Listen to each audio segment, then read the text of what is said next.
All right. Let's see here.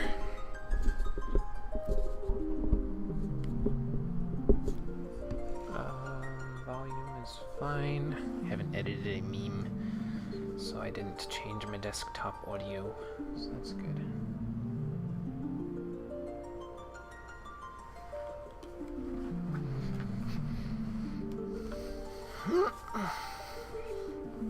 Okay. The real question is, where should I place the mic in comparison to my face? This is always a problem, and there's never an exact solution. I think that's fine. It's there. Let's move this up a little. Scrunch my feet in for 2 hours.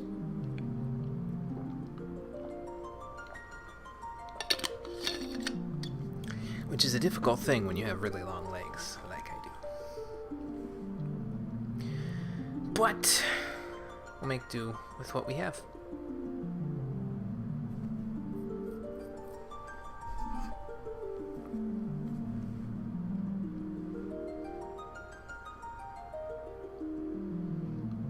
Uh, 4 minutes, we'll get started.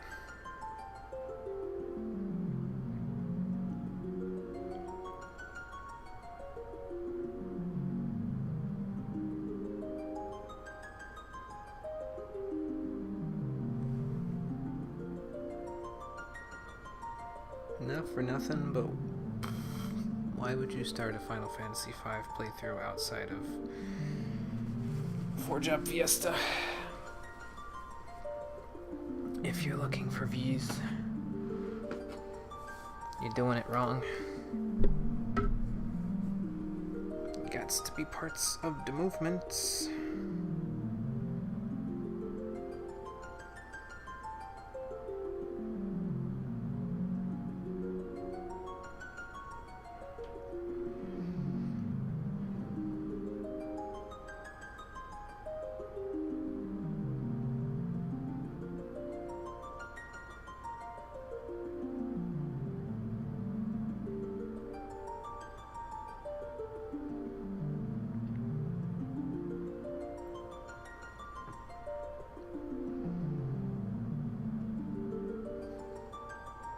I wonder if there's anybody on YouTube who's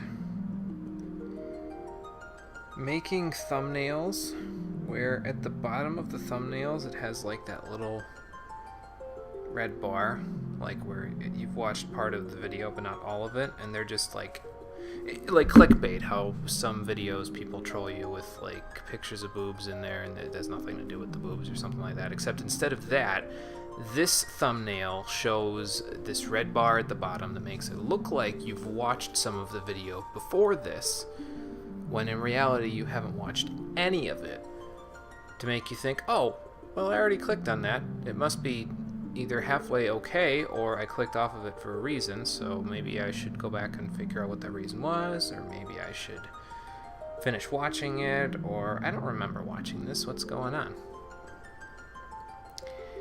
Seems like it would be something that somebody who's really trying to troll for views would do just to annoy people. Because annoyance is still directing attention towards a subject. And in the business side of YouTube, attention is ultimately the number one goal. I mean, you know, money, of course, is the ultimate number one reward for that attention, but the video needs to be seen in order to make ad revenue. Just some musings and ramblings before we get started here.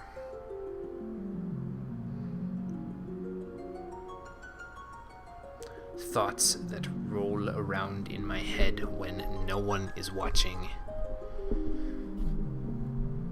And I'm alone with my thoughts. All alone.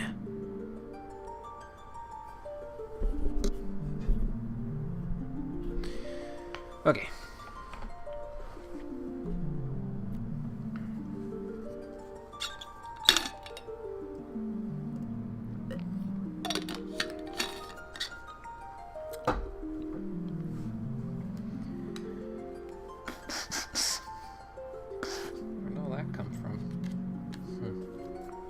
Oh well.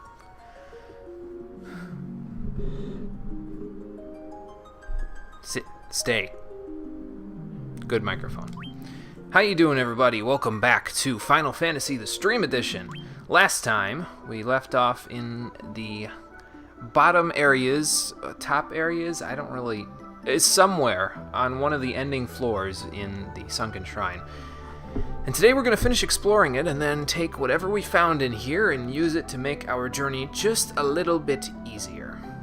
So, without further ado, let's have a little look around the room here. I believe there's like a ton of rooms in here, but you can only enter a few of them without going around in circles, so... Your prayers have been answered. Humans from the surface have come down to greet you, even though that's nonsensical because we shouldn't be able to breathe here. Oh, well, that's no good.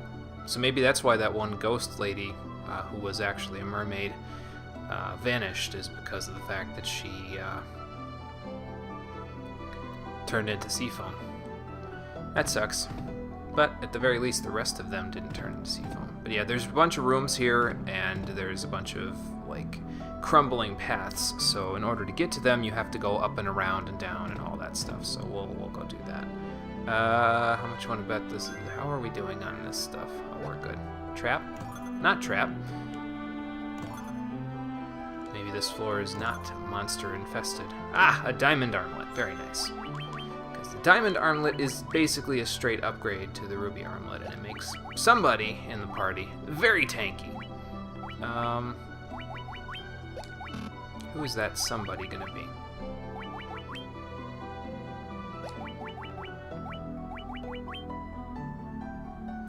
Could make it Moira because she's our white mage and she needs all of the defense that she can get. Alternatively, we could make it Norn, because eventually when she gets a class change, she's going to be able to... Well, actually, no, because when she class changes, she'll be able to use better armor pieces and stuff like that, so maybe... Plus her evasion is super high, so, like, is she really going to be needing the defense if she just avoids if people miss her all the time? So we'll give it to Moira, and we'll see how that goes. Alright, so to get to the next room we need to go up and around, so we'll see if we can't explore up and around a little bit while we're at it. I don't even know if there are monsters on this floor. I'd have to figure that out.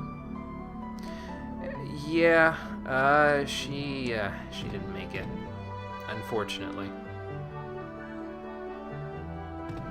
Okay, we'll see how far to the right we can go in this part. How can you do this? Oxyale, bro. Talk to the fairies. So yeah, we'll see how far around we can go here. More money to fuel my expedition. Very nice. We need to go a couple down, don't we? Yeah, so they'd probably have something different to say if I hadn't killed the Kraken first, but now that I did, well, they've... Oh, I need to go this way first. They have seen that I've killed him and have been like, well, he's probably no longer a problem. Perhaps they are. Perhaps that's why I'm down here in the first place. Because we are the Warriors of Light, and we're going to be taking your treasure now. Thank you. Is it even the mermaid's treasure, or is it just kind of here because this was what was left over here in the Sunken Shrine? That's the real question. Although I suppose this is a colony of mermaids, so it would just kind of be theirs by proxy, right? Okay, so we're on the uppermost level, and the Kraken is at the lowermost level. Well, that's fine with me. I took care of the Kraken already, so...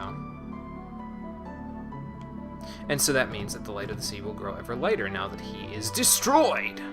We're gonna need to go around for that one. Hello?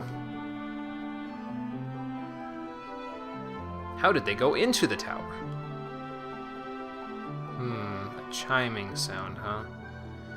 I wonder, do we have anything that makes a chiming sound in our thing here? No, we do not. I mean, we have a lute, but that doesn't make a chime sound, so that's unfortunate.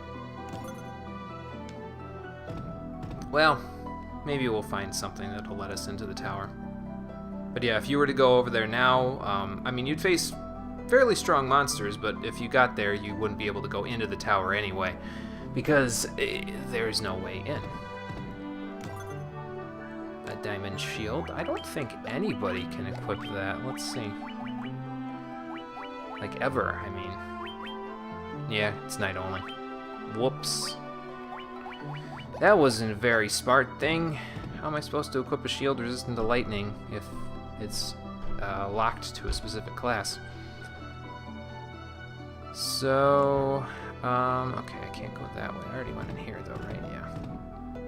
Sometimes I get a little lost here because of how convoluted the floors can be. Well, the light of the sea has been restored. I know it takes a while for it to, you know, take effect, but it's alright. That's more like it.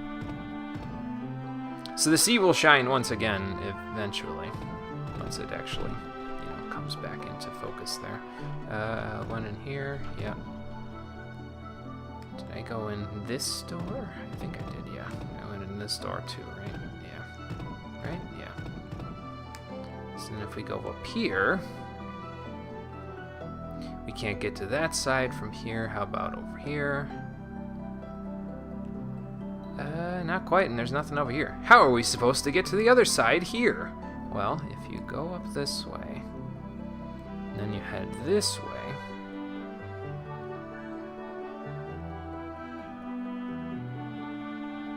the room actually loops in on itself and lets you go to the other side, which lets us go in here. Diamond helm, I think that's also something nobody can equip, but we also obtain the Rosetta Stone, which we can bring to Professor Une to try to understand what he was studying. So we'll do that. And diamond gloves. Nothing down here, right? Yeah, I can't get down from there. Let's see. Can I get over to this room? Actually, this room I think I already got to, right? I don't remember. Let's go back around and see if we can figure that out. Not that way. Not that way, because there's a dead end right here. Yeah. So if we go down, around, and up. Aha! We already were here. Okay, well, basically that room over there was the only one that we really needed to worry about, but we couldn't get to it directly without going all the way around, so... Now we just need to find the exit, and then we'll be good to go. Because unfortunately, I didn't bring the exit spell with me. Probably not very smart of me, but you know. Since when am I a smart person? We've established already that I'm not a very smart person when it comes to this sort of stuff, so we'll just go with that. It's all the way over and all the way down, right? Keep going. It's here somewhere. There it is. Alright, now I just need to remember how to get out of here, and then we'll be good. I think it's up and over, and then back up again. After our leisurely stroll, we no longer have it because we have to deal with these guys now. Light axe. Not wizard staff, mage's staff, there we go. And then this. I really need to get Norn a better weapon. Oh boy.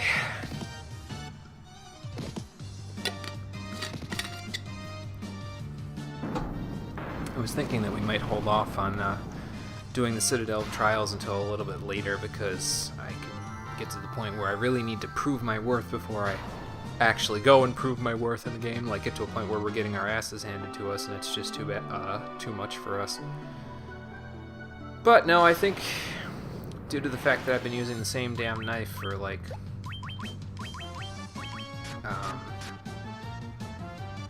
since the Earth Crystal, I think now we're due for an upgrade.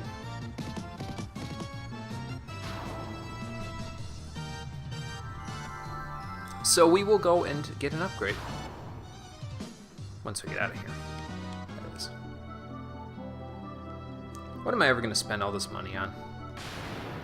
I guess the highest level spells, sure, but you use that, you use Thundara, and you attack that.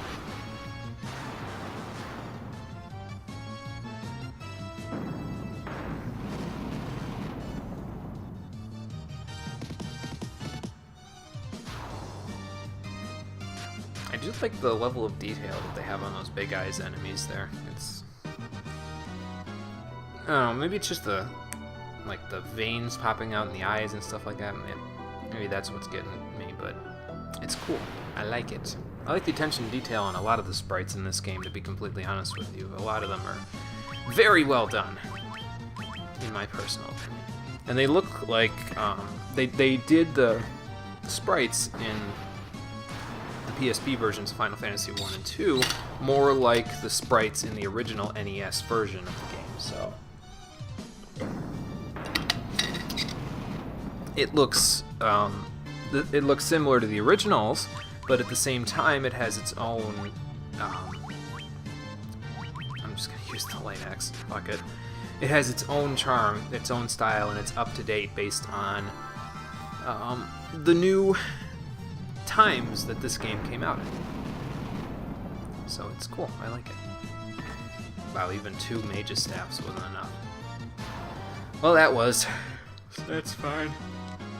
Ah, we gained some levels before we get out of here. Cool. Moira doing well as always. Sid not so good on the HP there, but that's okay. Russo is actually keeping up pretty nicely with Norn. He's got more HP than she does at this point, so that's pretty fantastic. I'm going to use a Healaga. We're not using hardly any of our MP anyway, so it's alright. And that's what starts happening here, is that since we're getting closer to the end game, we're probably about...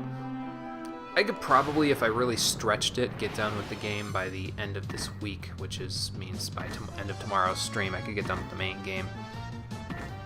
But since we're also doing the bonus content, probably all not going to happen there. So, but yeah, since we're getting closer to the end game, you start getting a lot more items that cast not necessarily powerful spells, but weaker spells that you can do for 0 MP. So if you hold on to those and you use them to cast these weaker spells, you basically can conserve your MP to the point where you hardly even need ethers as much as you used to. You don't have to spend as much money on that, and instead you can spend your money on more useful things like, I don't know, actual spells that you need and armors that you might need, because you're getting to the point where well, actually not really. If you had a warrior in your party at this point, you'd have a full diamond set on them, including a diamond shield, because they just gave it to you. So I guess there's that. But yeah, there's a lot of spells to spend money on at this point, so they figured, well, instead of making you do all that and have to buy other things, including expensive healing items, we're just gonna give you some other stuff instead.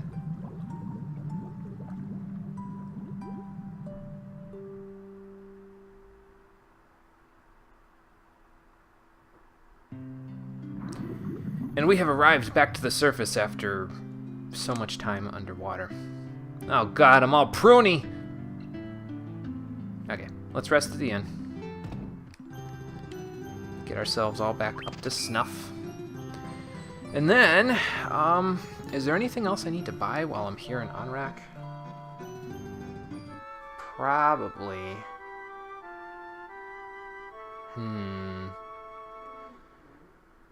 Well, we can go look at the shops. I know that there's nothing that I can actually purchase that I can use for Russo right now, but Moira might be able to use something. Let's see here. Oh, excuse me. I'm gonna give Null Death to Russo, so we won't need to worry about that. You already have Healaga, so that's fine. Kiraja and Diaja are in the other town, Gaia. So I guess we could go get those for her while we're at it. I'll stick Diaja and then Kiraga. We'll do it that way. Probably could stick Kiraja right in the beginning of the order there, but it's more of an in case of emergency thing. Like if one party member is getting repeatedly bashed in the face by an enemy, that's when you start to want to drag out the Kiraja, because you normally towards the end game you get a lot more AoE stuff happening, and that's why the heal spells are so much better for the white mage, because it just makes it so that you don't have to worry about those big AoE things. So Excuse me. Why don't we temper Sid there so that he can deal some good damage to this Remoraz? Or you could just do that. That works too. Alright, so where should we go next? We could go hand in the Rosetta Stone. Or we could go to the Citadel of Trials and take care of that quest for Bahamut instead. And then go to do the Rosetta Stone thing. I'm honestly kind of torn. Like, to be completely honest with you, I'm kind of unsure what we should do next. That's unnecessary and pointless, that Healaga, but that's okay. We won't even need to use it. Let's fix the mic there real quick. Okay. Over here. We go. I'm trying to fix the mic while also walking, and it's not really working too well. There we go. That's better. Healara should do.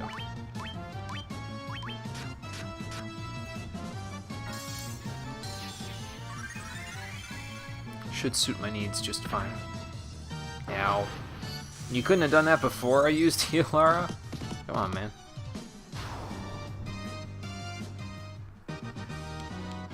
Alright. Let's see here.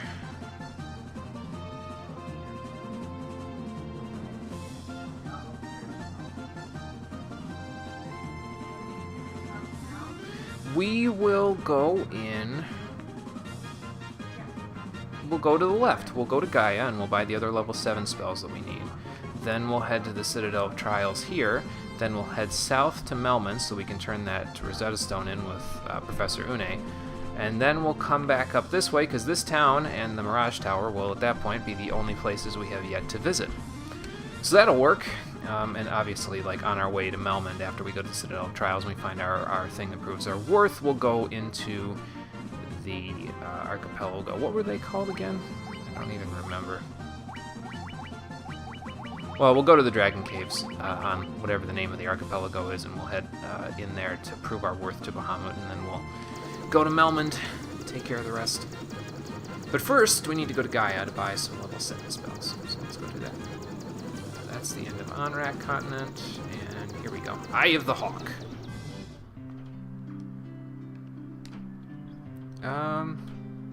We could rest here, but should we? I'm kinda not too... Oh, that's right, I can't even buy these right now because they're White Wizard exclusive. Whoops. Okay, well, I've got the important white magic spell at level 7 anyway, so let's head to the Citadel of Trials. We'll come back to Gaia once we... Is this where the Citadel of Trials is? Sort of. Can I park here? No, they... See, they're clever. They designed this part of the world map just so that if you tried to park your airship in places that you'd think you'd be able to park it, it's just on the edge of the map where some other stuff is. Some trees or something to that effect. And then the only place that you really have then to park is right here. So, clever design, but, you know, makes it a little annoying because you do have to do some walking in order to get to the Citadel, but, you know, that's okay. That's no big deal. So we'll have to go back to Gaia anyway, but we'll be going that way regardless in order to get to the Eye of the Hawk, so I think that should be fine. Why don't... Oop, shit, no, I don't want to flee. Why don't you toss a high potion Norn's way while you use the Mage's Staff, you cast Firaga, and you see if you can use your crappy intelligence to confuse a couple of them, because these guys can be on the slightly annoying side, thanks to the fact that they're Sphinxes. Although I think we fight more sophisticated Sphinxes eventually here. I think we fight Manticores coming up pretty soon. But basically, AoE is the name of the game at this point. We just... I mean, why even bother punching things or slapping them silly with my knives when I can just explode them? That seems more sensible, right? Aw. Yeah, you you keep using Mage's Staff, you use Firaga, and then you help me take out the front row. That will work. I remember these guys being more annoying, but that was probably earlier in the game when they were actually threatening. Not anymore! They do get a lot of experience, though, so that's nice.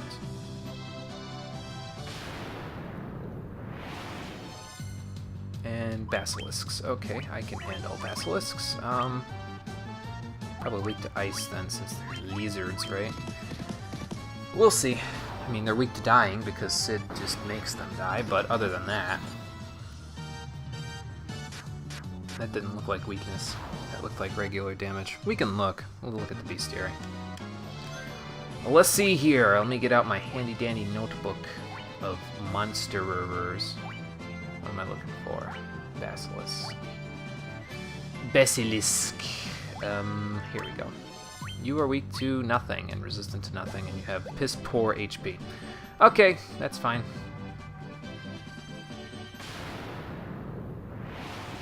That is one thing that I will say about Final Fantasy I by comparison to other games. It seems like in this game the enemies have less HP,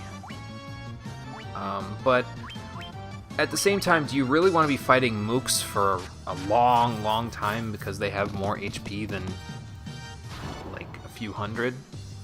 It makes the AoE spells that only do a small amount of damage, but it does it to everything, more valuable, I guess, because I mean, I guess you could just increase the damage that they do, or you could make enemies weak to more elements, like they do in Final Fantasy II. There's more enemies weak to more things in that game, in order to encourage you to find their weaknesses and use them more effectively. But given the time period, I think that the system works okay. I think it's a little bit different though in the NES version because the elemental damage that the spells do is kind of lower than it would be. But yeah, it's not that big of a deal. The point that I'm trying to make is that the system works okay, even though it seems like the enemies are fairly weak by comparison. But it sort of streamlines the experience a little bit because there's so many enemies that you have to fight along the way because the encounter rate is fairly high in this game. I will say that about it. Let's see how much damage you do with that compared to... Okay, well that's about the same. How much I would expect anyway, given the fact that it's a Fyra versus a Firaga. I've heard it said multiple ways. I've heard Firaga, I've heard Firaga, I've heard other things, but I'm going to stick with Firaga. It just sounds better to me. So we have were-tigers and lesser tigers, and the were-tigers don't look all that much different from the lesser tigers, huh? Okay, whatever you say. They probably have a healing factor too, the were-tigers. That hurt a little bit. Congratulations, you've actually managed to phase me slightly. How annoying.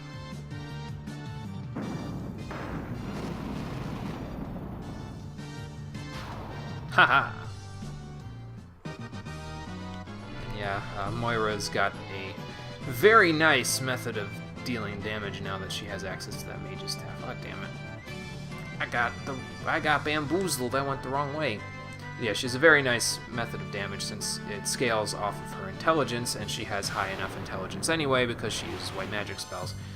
So that's pretty good for her. Actually, I'm going to toss out a Healara here because I might as well.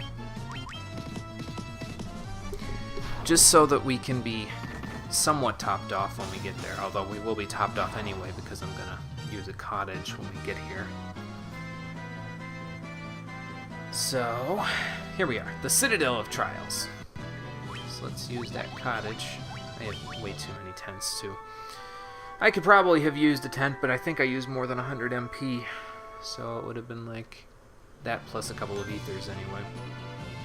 I mean, we have more than enough cottages on their own to finish the entire game out, so...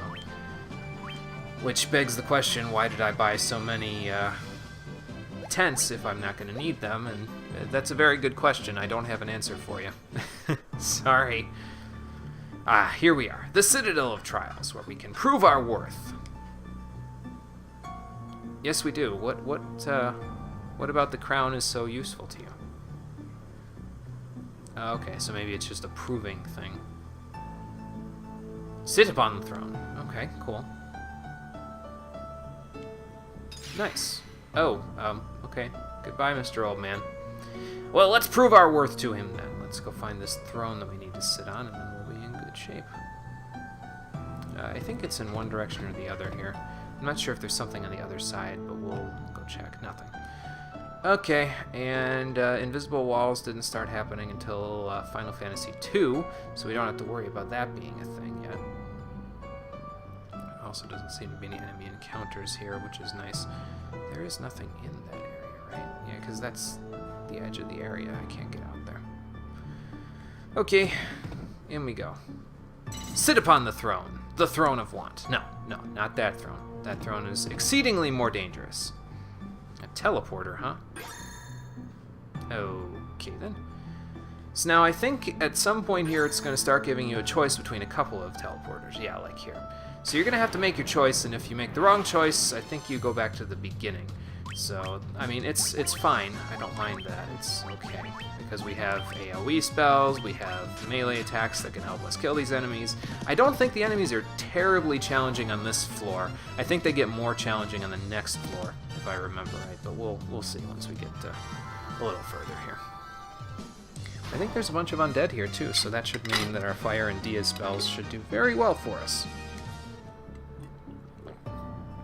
I'm gonna guess top one. That was the wrong one.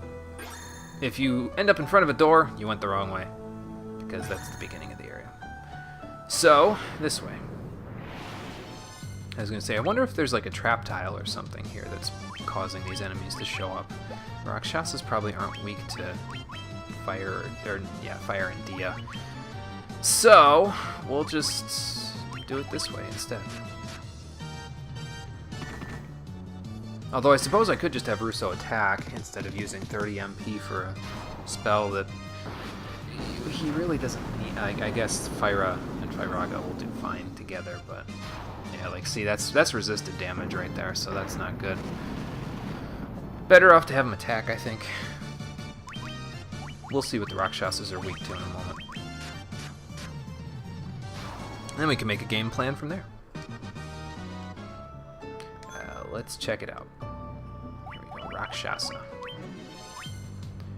No weakness, resistance to everything, but only 110 HP. Okay, that's fine. We can handle that. Okay, this one's only got one. Cool. Bottom one. Maybe. Yes. Next. Oh! But first, this. Horn Devils. Okay, that's fine. These are the guys that cast like fire and stuff on you, right? Fyra. Let's Null Blaze since we're here. And then do a Blizzara. Yeah, and then do this. They shouldn't be terribly threatening, but I mean, might as well get a little bit of resistance going because we still don't seem to do that much damage to them by comparison. I don't even remember if Blizzard is super effective on them or not, but I guess we'll find out, won't we? That's normal damage, I think. We'll have the twins attack the same one, and then Russo and Sid can handle one of each, since they're weakened.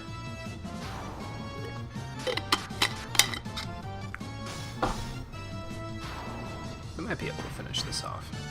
Not quite. That's alright. Did Sid have 10 hits in the last one? Maybe he got another attack multiplier. Well, that's good for him if he did, though, because that's pretty fantastic. I think it's this one. We'll find out. No, this looks familiar. So it was bottom one. Yeah, that looked familiar. I had a feeling. And then it's bottom one again. I go all the way down here. So it was the other one from the one that I just did. Okay. We'll see if I remember what the one I just did was when we get there. Oh, Jesus. Damn zombies don't last long anymore, do they? It's not like the King Zambi. Okay. I think this way leads to a teleporter, and oh, nope, it loops around on itself. Okay. What's in here? Ah, a guarded treasure chest. But what is guarding it? Let's find out. Clay golems. Okay, I can handle that. What did we say they were weak to last time? I mean, I know that they just haste themselves. Let's just use the mage's staff and have everybody attack one. We'll be fine. We'll be fine. Especially at this rate. Oh, Jesus Christ. Hope you're not superstitious, Sid. And in there, gauntlets. Sweet. And I believe those cast Thundara when used as an item. Yes. So that gives us access to a secondary elemental spell, besides Fire, in case enemies are resistant to it, like the Rakshasas over there. 1, 2, 3... Is there another teleporter that we can use here? Uh-oh, Mind Flayers. That's not good. How about we do a Healara, and then we just attack them. That's fine. We should have enough damage to deal with them relatively easily.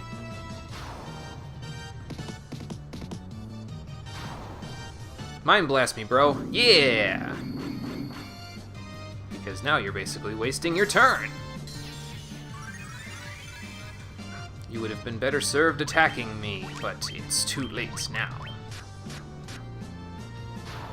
I think Norn got an extra attack too, or maybe she had 8 hits. I don't remember. Let's look over here. I think this just loops in. Yeah, just loops in on itself. There's 3 teleporters, right? So let's do... I should have used the light axe. Whoops. Oh well. Let's do that one that's south of us now, but it like curves a little bit, like off the beaten path there. I'll show you once we get there. You probably know which one I'm talking about.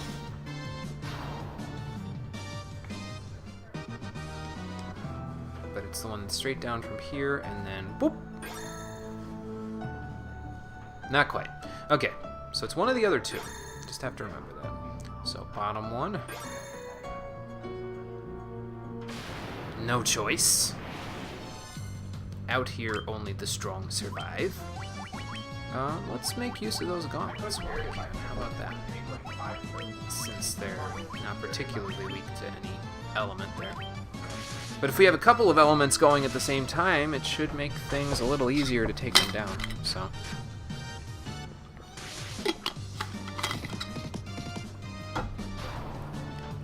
You can actually do this dungeon as early as before the Fire Crystal if you really wanted to. I said you couldn't get to Hellfire Chasm before you get to Marilith there, but you actually can get to Hellfire Chasm before you get to Marilith. You just have to go through the Ice Cave before you go through the what's it called? There, the oh, they are resistant to ice. Okay, I'll have to remember that for casting Thundara on them.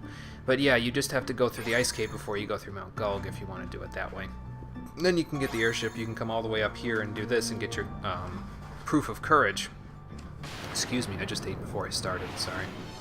You can get your Proof of Courage before you go and take care of Marilith. But I chose to delay that further than probably anyone really does it, ever. Because typically, what I find is that most people will probably get their class changed right before they go get the water crystal taken care of. It just sort of fits into the story there because you're exploring the whole world and it's like, oh hey, here, have some free, Proof of Courage, have a free class change out of it, and you're good to go. I'm going to take the other teleporter, I think, this time. How about this one? Nope, not quite, but we aren't as far back this time, so that's good. But yeah, I find most people will do it on their second crystal, and then they play as upgraded classes for the remainder. Which is fine, there's no wrong way of doing it, so I just think that sometimes I like to challenge myself a little bit more, so we'll play with what we've got here and keep the game at least somewhat challenging for a little while there. I'm going to need to get rid of some of this clutter here because it's starting to clutter up my inventory with all this junk that I don't need. When I do need stuff like the light axe and the mage's staff and the gauntlets and all that stuff, readily accessible for when I run into enemies that I can use it on. So we used that one, we used that one, we didn't use this one. There might be one past this, though. Oh, maybe not.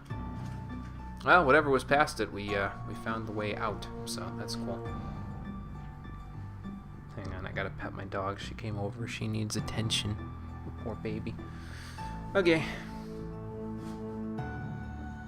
So let us continue with the City of Trials. More Mind Flayers. Yeah, just heal. And attack.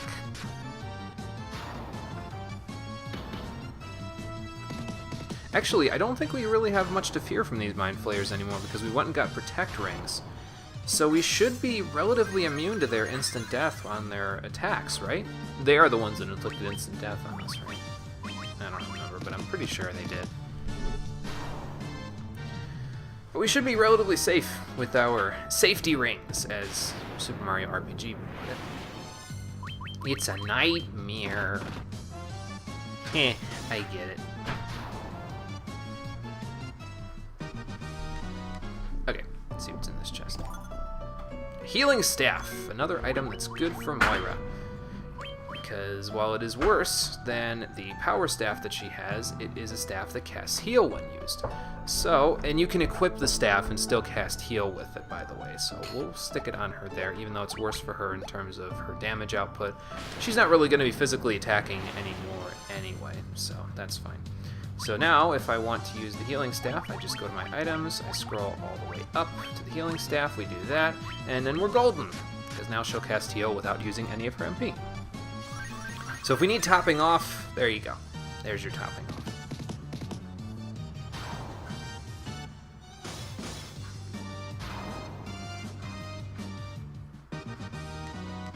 And I think that's the best staff that I'm going to equip on her. You can get this other hammer that she can get later on in the game, but as we've established, I don't think she's going to be using a hammer for any reason. She'll be fine without it.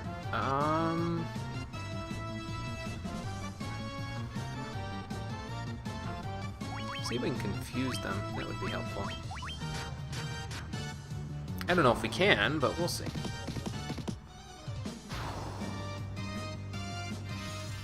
Be kind of funny because then they could, you know, mind blast themselves.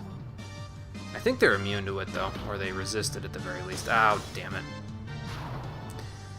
I guess I'm not resistant enough. Hold on. Let's get Sid back up. Life, defend, defend. None of that shit.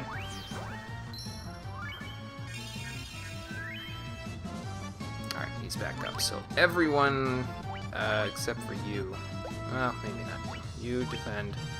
You cast Kiraga on our buddy, and since you have high agility, you do that. So we can kill it before it does anything bad. Like, kill Sid again. That would suck. I thought you didn't... Well, maybe... I mean, the rings do only make you resistant to it, so maybe we just got unlucky. Oh, well. That's good healing. Okay, we're good. We're good, we're good, we're good. What's in this chest? Steel gloves, an ice brand, another one, and a ruby armlet in case you didn't have one already. I have one already for everyone that needs it though, so we should be fine. Did we check what these guys were weak to? I feel like we did, but at the same time, that's resistant damage. Let's try confusing them. We'll check after this fight. Because hell if I remember that kind of stuff.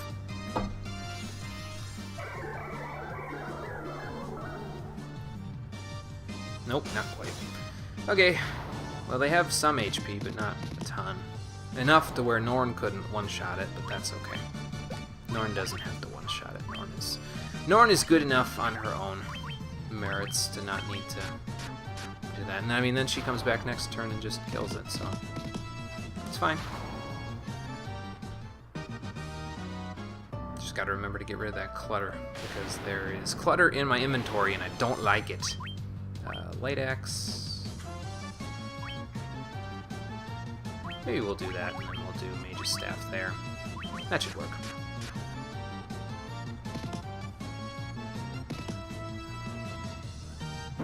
Because they're still weak to fire. So, if you don't have access to Dia, it's not like you're missing out on a weakness or anything. They are zombies, after all. Okay. We're good. I think we're almost there, if I remember right, too, so that's good. Healing staff. Well, no, actually.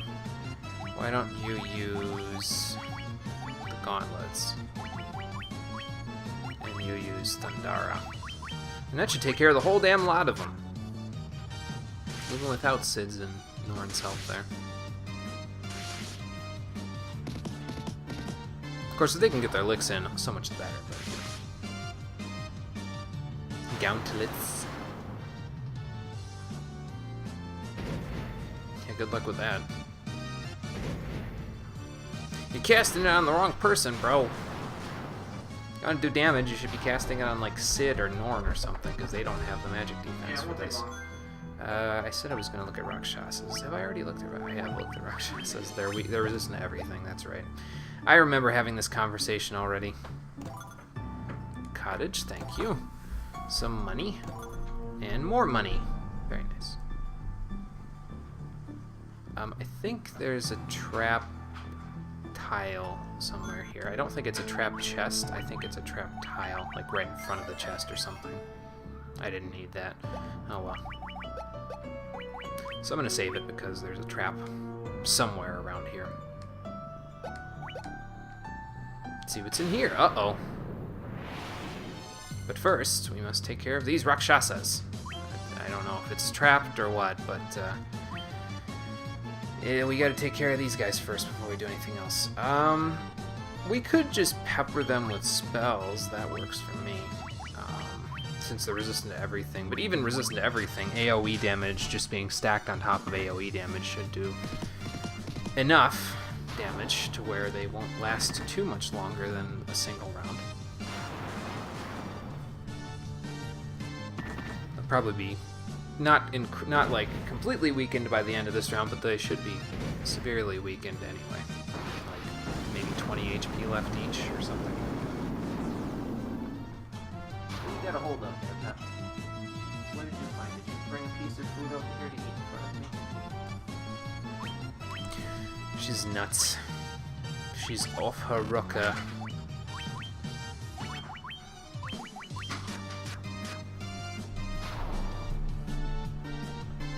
Oh, Slough? How am I supposed to deal with Slough? I guess Norn's dealing with Slow in her own way. By just tanking it. That'll be a common trend eventually because she's going to be at the head of our party, so she'll be tanking the most hits, if that carried over from the NES version. I don't know that, but what I do know is we obtain a rat's tail? Okay. I guess they did say that the Proof of Courage could take any form and we shouldn't be put off by its appearance. So maybe that's what it is. Yes, a token of valor and strength. Why it's a rat's tail, I couldn't tell you. Probably because it was ironic, and that was what they could come up with for something ironic. Okay then. Well, we're good. Let's get out of here. Uh-oh. But there's one more challenge before you leave. Now, normally there can be up to 3 dragon zombies here. And if there's 3, that's a little bit tricky to deal with, but it's not a big deal. They are weak to fire and Dia, if I recall correctly. So let's just break this one. They don't have that much HP, so it should be fine. We can top ourselves off even while we're at it, and then we'll go from there. Yep. Done and done. So much for a difficult trial. And this takes us right back to the entrance.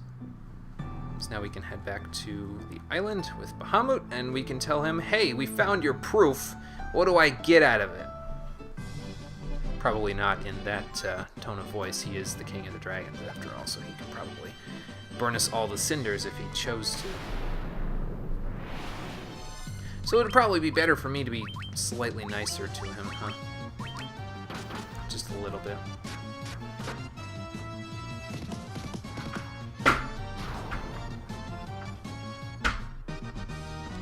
Kind of makes me wonder if I could, or rather wish if I could check how long I have been streaming for. I think it's been 45 minutes so far.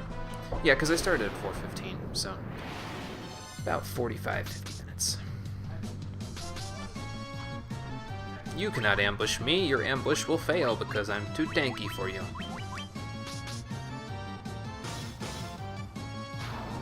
You should have attacked us before we spent all our money on armor.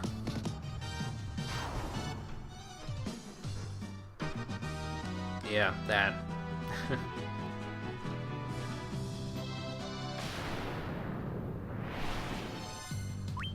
Oh, well, now you're just being silly.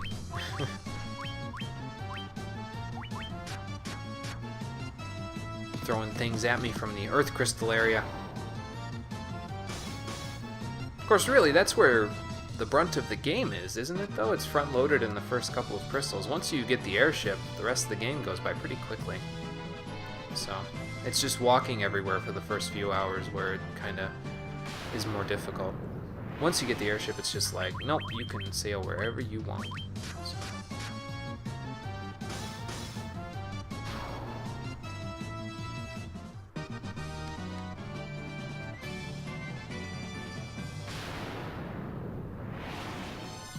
By the way, if you haven't heard the full version of the world map theme, you should go have a listen. It's very good. I like it a lot. We usually don't get to hear most of it because we take 5 steps and we get into another fight, but you know. Did I use the Major Staff? I don't think I did. I used the Healing Staff instead. Yes, I did. Well, that's alright. Keep us relatively topped off. Of course, if they heal it all back, it doesn't matter. Oops. Oh, okay, so I can just press the circle button once I press the X button there. Are you weak to Dia? That's what I'm really trying to find out. Oops.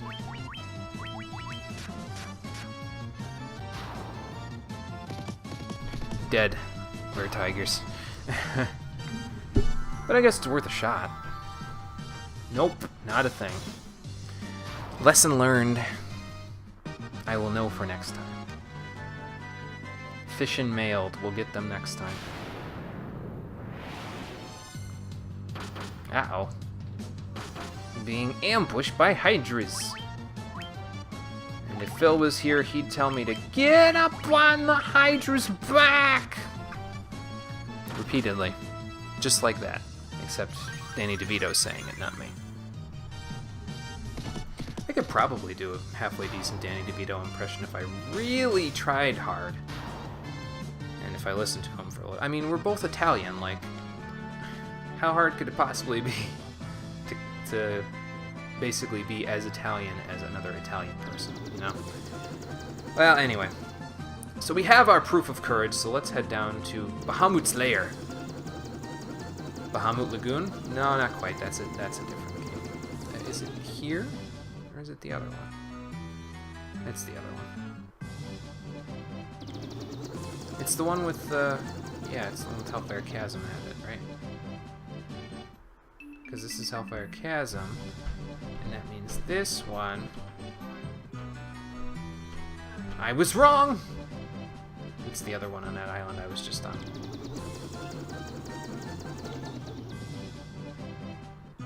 Here we go. This is what I was looking for.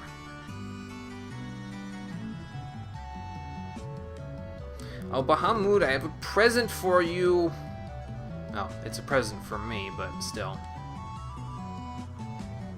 Hello. Yes, it is. Okay, so you guys don't say anything new until I present him with the tail, maybe? Yeah, we don't need to heal. We can save it, though, beforehand, just so we can see where we were, and then where we'll be after this. Bahamut, I bring proof of my courage. The rat's tail. How long, actually? Probably like 400 years, give or take, considering when the Fiend of Wind took over, so probably around then. Well, thank you, my liege. Your Majesty, whatever you'd like to be called. I don't think it's fitting of much of anything, to be honest with you. It'd probably make pretty decent loot in Final Fantasy XII, but that's a different game, so... Okay, thank you. And what do we get? Sparkly lights. I don't know if I need sparkly light. Oh, okay.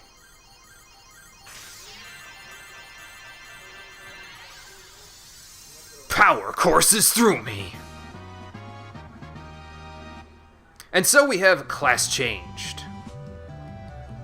And yeah, pretty much that's what it is. Power courses through us. So we now have Cid the Master, or Master Monk, depending on your translation, or is it called Karateka in the NES version? I think that's the Final Fantasy III I'm thinking of. Moira is a white wizard now, Russo is a red wizard, and Norn is a ninja. Very nice. What do these do for us? Well, it depends on the class. Cid doesn't get anything really new out of this whole thing, other than the fact that he is now even more powerful with his fists than he was before. So he's kind of the least changed out of the bunch there. He does have Super Saiyan hair, though, so that's pretty cool. Moira gains access to White Wizard exclusive spells. Russo gains access to White and Black Wizard exclusive spells that Red Wizards can now use. And Norn is actually the most changed because she was a melee class, but now she can use more melee weapons, and she can use all black magic up to level 4 that ninjas can use, not exclusive ones, I mean. So we're going to go grab her a few spells. She doesn't have any MP to use it with yet, but when she levels up a little bit, she'll have some MP to use it with. So that'll be fine.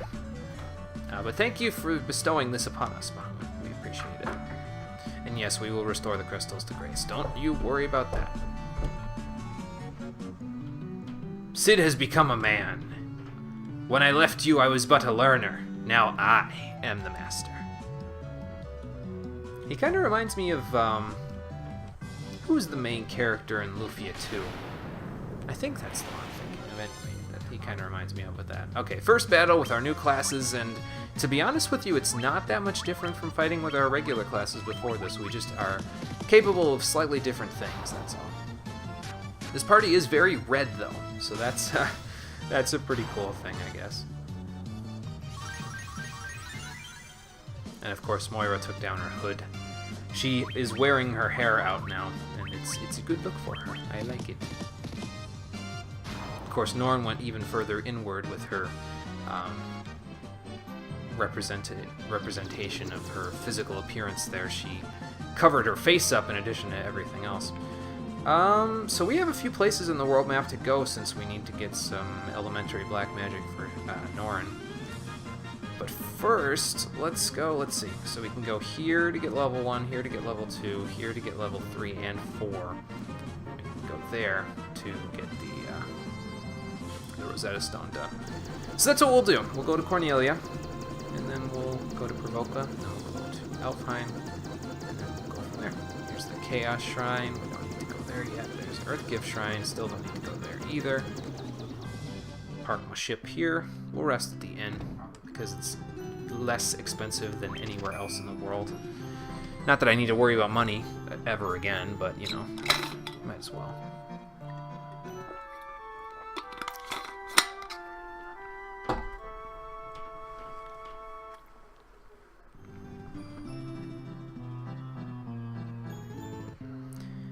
Okay, and then let me make sure everything is sorted properly. So how will our party look when we get to the end here? It'll be this, this.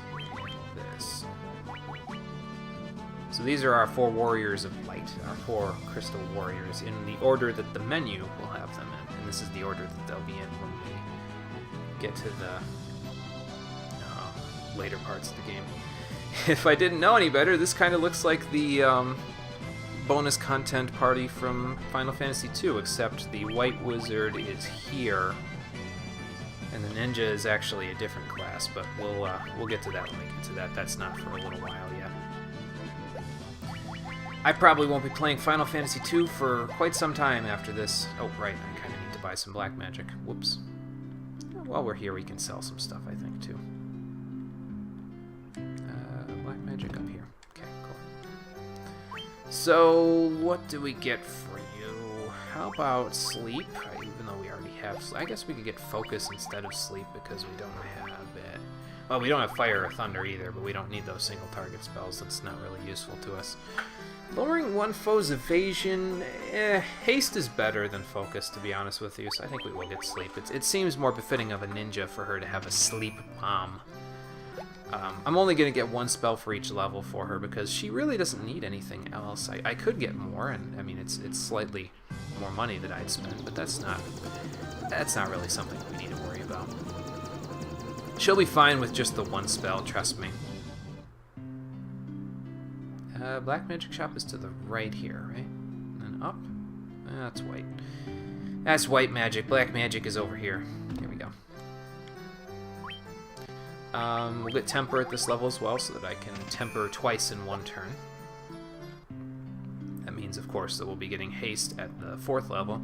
And at the 3rd level, I don't know yet. Let's go look at what's available. Because we got, what, Fyra, Blizzara, and... or no, Kira, Fyra, and Thundara for level 3 for Russo. So there's 2 spells available that I haven't gotten yet. Is it here? I think this is it, yeah. So we got Fyra, Thundara, Hold, and Fokara. Lowers evasion of all foes. Evasion's never really a problem, to be honest with you, so we'll get Hold instead.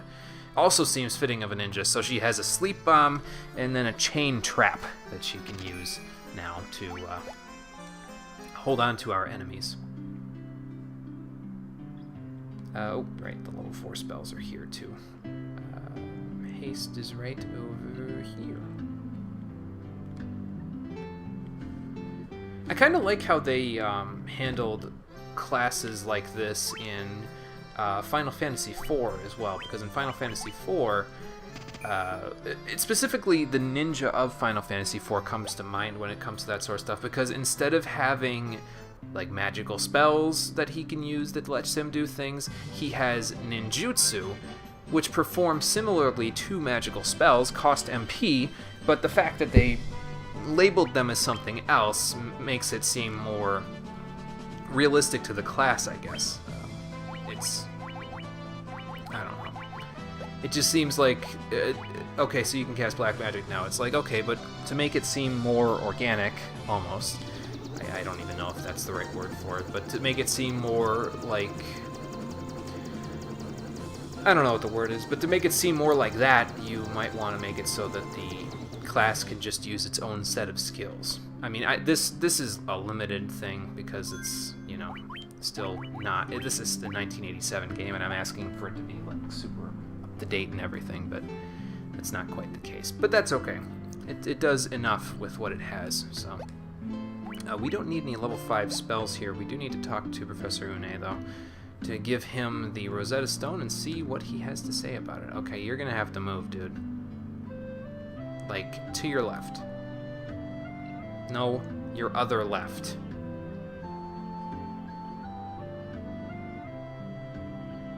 Hold on. There we go.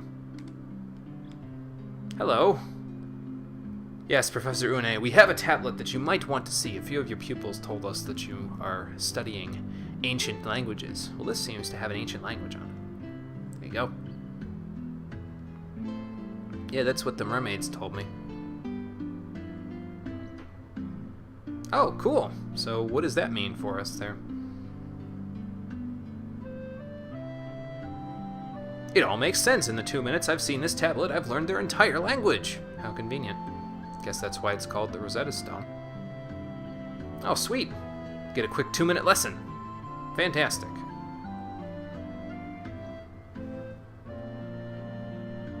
Okay, well that was easy. Okay, so we can take our newfound knowledge of the Lufenian people, and we can go find the city of Lufenia. And then we can learn their secrets there. And in case you haven't realized yet, the only town left on the map is this one. That's the city of Lufenia. And so that is where we will be going next. But first, we have a few more little errands to run. We need to go to Onrak again, because we need to buy some level 7 spells for Russo and for Moira. We need to go to Crescent Lake here because we need to buy some level 6 spells for Russo. And then we also need to go to Gaia to buy a weapon for Norn and some level 7 and 8 spells for Russo and Moira. So what do we need here? You're going to have Protera as well, so like Thundaga, Protera, Exit, I think is what we'll do. So that means Thundaga's this one. Please and thank you, because this, and this are all exclusive to Black Mage anyway, so we won't need to worry about that. There you go, Russo. Thundaga would have been useful about 3 in-game hours ago when we went to the Sunken Shrine, but that's okay. We have Stona, so that's fine. We have Invisora, so that's fine. We won't need Invisora on 2 people, and I'll tell you why eventually, but not quite yet. We'll see. But for now, let's get Protera. Let's get Exit. And then let's move on to Onrak next. Actually, Onrak is on the other side of the friggin' planet, isn't it? I guess I could just go like this and get there. Is there anywhere else I need to get to? I don't think so. Yeah, it's pretty much just Onrak and then Gaia. So, that's what we'll do. We'll go this way. Over the open ocean. I think that was the Eye of the Hawk back there, so if we go over here... And actually, you know what we could do? I just thought about this. We could go here and go to the caravan there, because that will allow us to get some extra MP, quote-unquote, for Norn, because we can grab a couple of these fairy tonics and just have her use them so she can use MP. So we'll grab, like... Yeah, we probably only need 10.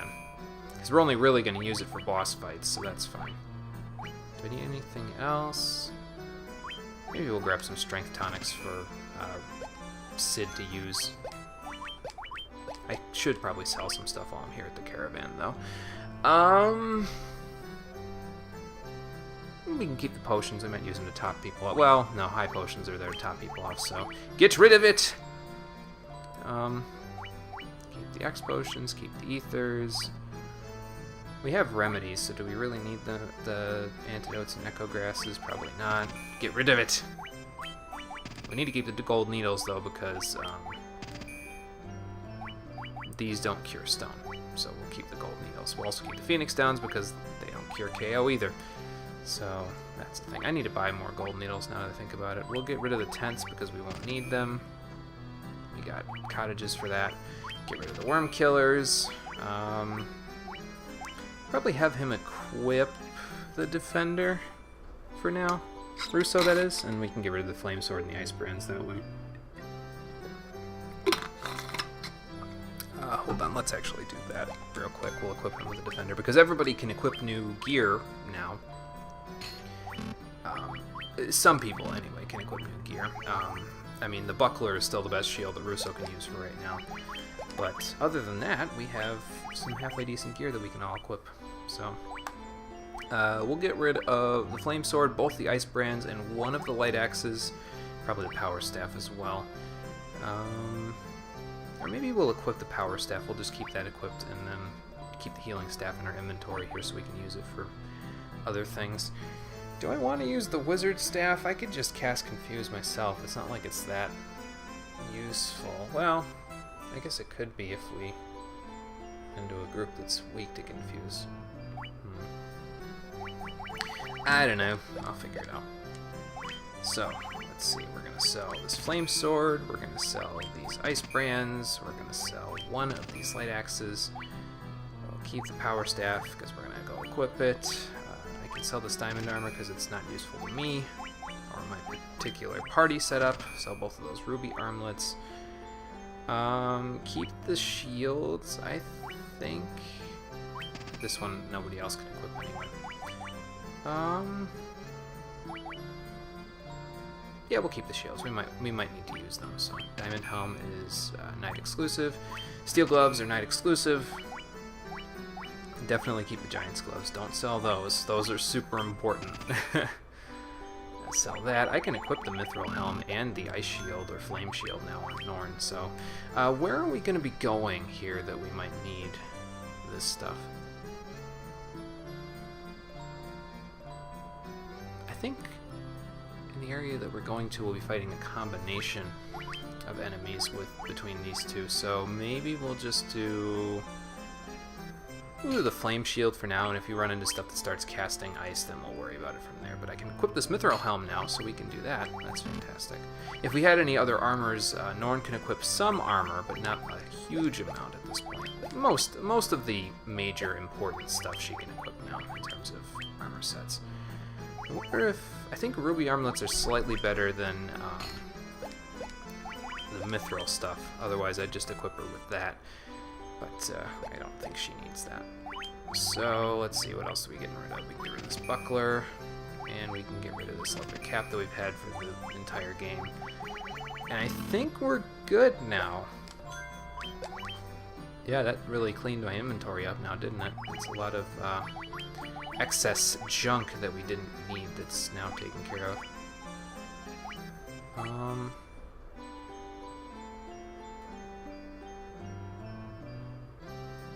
Yeah, that's fine.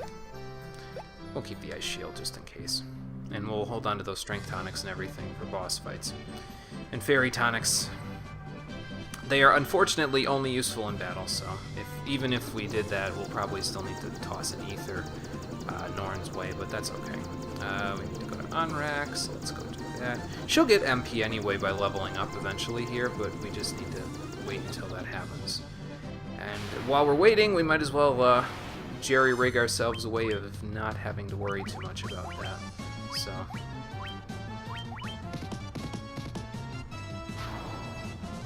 yeah, no more long sword for Russo. The defender is actually a broadsword, and we might get to see it here. We will get to see it because she won't kill that saber-tooth on her own. Big old broadsword that he can use to attack people with. I'm probably going to keep it even when we get a... I think there's a better piece of gear that we can get in one of the later dungeons here that Russo can equip, but I'm probably still going to keep the defender because you can use it to cast Blink, and that gives you more evasiveness. It gives you like double the evasiveness that the Invis and Invisora spells give. So if you stack Blink and Invisora on top of each other, you can pretty much make yourself unhittable. It's kind of ridiculous. So we'll probably do that at some point just to troll around. Onrak, what do I need anything here? Probably could get some gold needles. I should get one of these so I can keep it 50.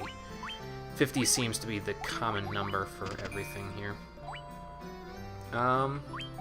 We got a bunch of extra money, so we can buy a bunch of cottages out of this. I won't need that many, but you know. Not going to use my money on everything, so might as well use it on some stuff. Let's go into the shops here and buy the extra stuff that we needed. How do I want the magic to be structured here? We are doing kind of a white, black, white, black, white, black. So we'll do white magic spells here first. And we are in the right shop for that. We got Hilaga already, so we'll get Null Death. And then we'll go get Blizzaga, which is not here. Damn. That's okay. Not too much running around. Is everything mostly in order here? Yeah, okay. Not too much running around, just gotta go to the other side of the world, that's all. Kind of seemed pointless to stop for just that, but that's okay. Unfortunately, Russo cannot learn Curaja. If he could, that'd be nice, because then I could keep all of my cure spells on one person and all of my heal spells on the other person, but... that's okay.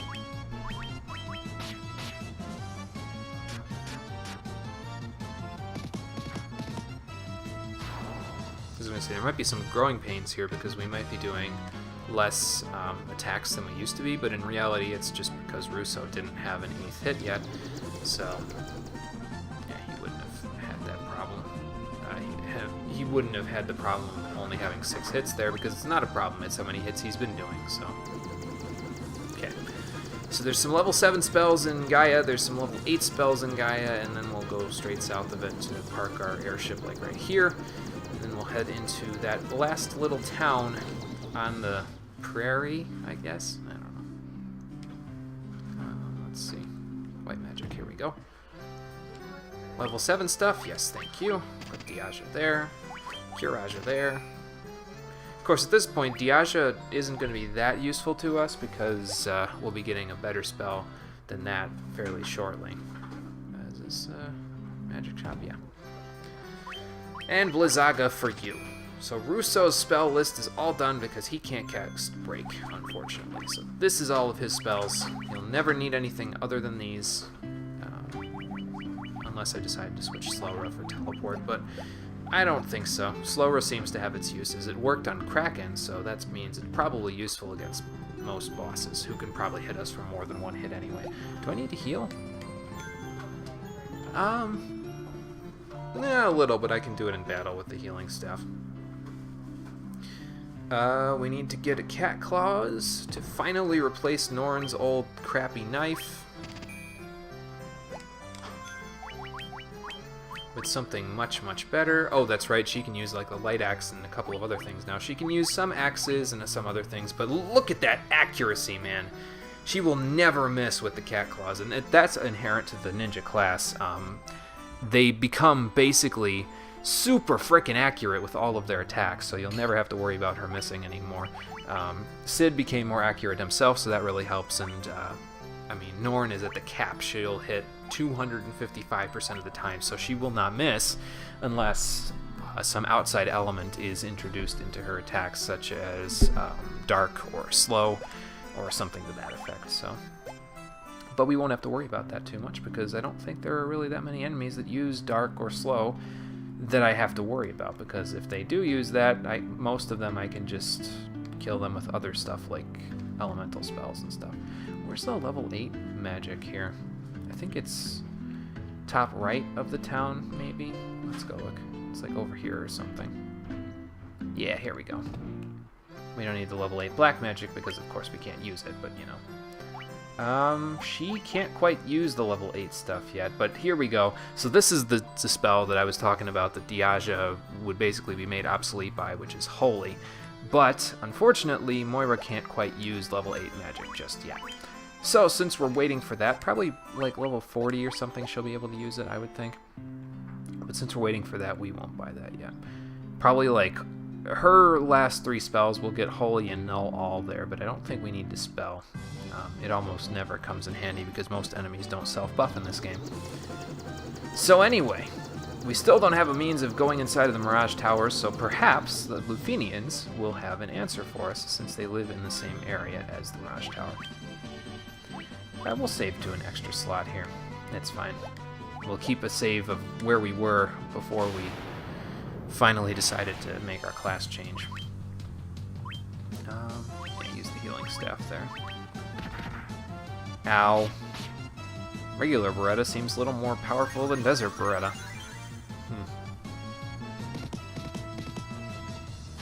Well, not strong enough. I can use a high potion. Oops. I should get rid of that mithril knife, actually, now that I think about it. It's not going to really be useful to me anymore unless it's as a memento of some kind. But, yeah. Not that powerful of a memento, that's all. Feels weird to be walking on the other side of the Peninsula of Power. It seems like just yesterday that we were there. They grow up so fast. Look at them cat claws. Look at that damage! I mean, she's not on level with Sid just yet, but that's a lot of damage that she's doing with those cat claws there. Fantastic. We will never have to worry about Norn's DPS ever again. Yeah, there we go. Mage Staff, Blade Axe, and boom boom. Things should be dead. That's basically the name of this game. Things should be dead, the game.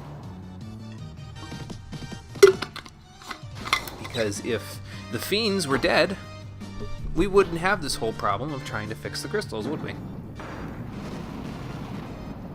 Although then that might just make Final Fantasy V happen quicker, but that's both spoilers for Final Fantasy V's story and also assuming that those take place in the same universe.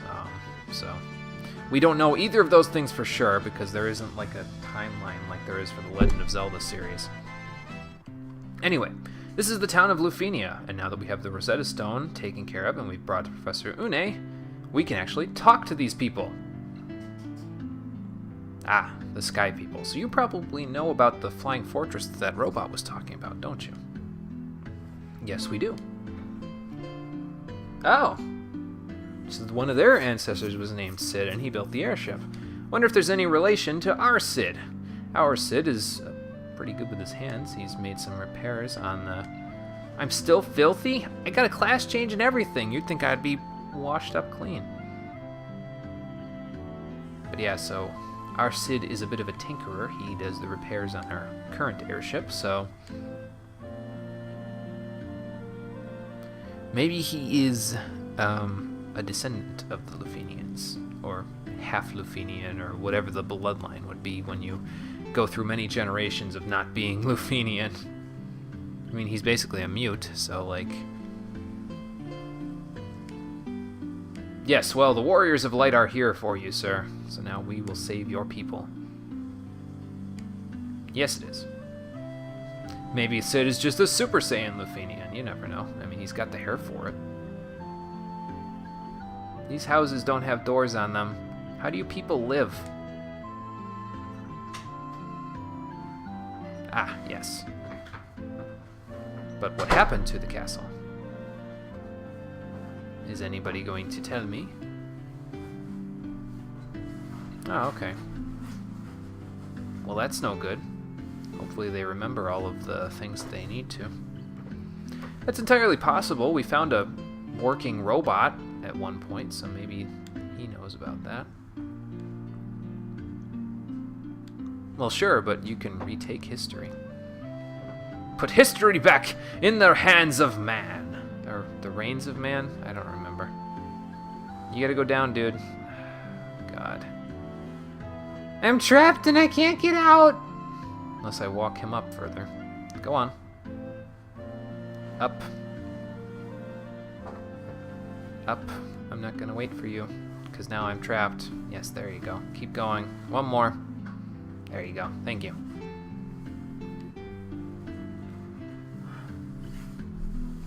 Keep your NPCs in one spot, damn it. Keep it from this from happening again. Okay, I gotcha. So in order to go to the Flying Fortress, we have to go through the Mirage Tower. And in order to get there, we probably need some way of getting inside. So let's see if we can't find that from one of these Lufenians. So that's the Tiamat they were talking about. The robot was talking about the Fiend of Wind being Tiamat. So, well, he was talking about Tiamat, but it turns out Tiamat is the Fiend of Wind. So, okay, that makes sense.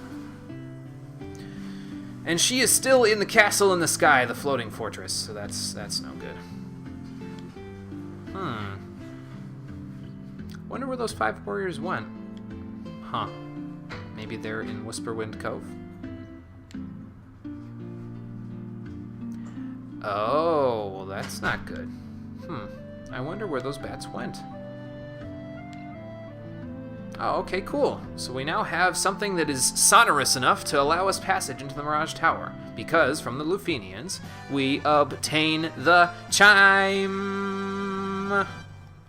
Sweet. So now we can get in. And we can continue to deal with the final crystal of the game, the Crystal of Wind. Well, it won't be blocked for very long there, mister, because we're going to take care of that for you. And now, if you go over here, you'll notice that I'm not going out of town yet. If you kind of follow the light green parts of this, you can go straight to the right and end up at a secret magic shop. What's at this secret magic shop? The Full Life spell, which is basically the Arise spell from later Final Fantasy games. You restore an ally to full HP instead of 1 HP when you revive them. And the Flare spell, which is a non-elemental black magic spell exclusive to the Black Wizard that we won't have to worry about because I think, if I recall correctly, there is a way to gain access to Flare outside of having the Flare spell itself. How do we do that just yet? I couldn't tell you, but we'll figure that out at some point here. But now if you go to the right even further, you'll end up outside of town. So, let's see. Oops. Let's get back to our airship. We'll go up to Gaia. We'll sell that mithril knife and we'll heal. And then we'll head over to the Mirage Tower to head inside. Sound like a plan? Good, because that's what we're going to do. Bunch of Hill Gigases. Mage's Staff. You can use some extra spells now, can't you? Let's test them out. Let's test out Thundaga and go from there.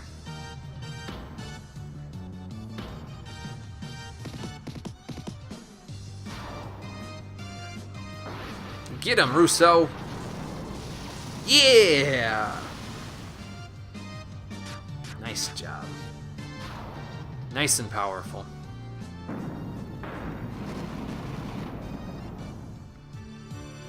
Ah, not quite enough. That's okay. We could have also cast Thundara, I suppose, with the gauntlets. Let's see if we can get a Blizzaga off before we leave here. Probably not. That's okay, though.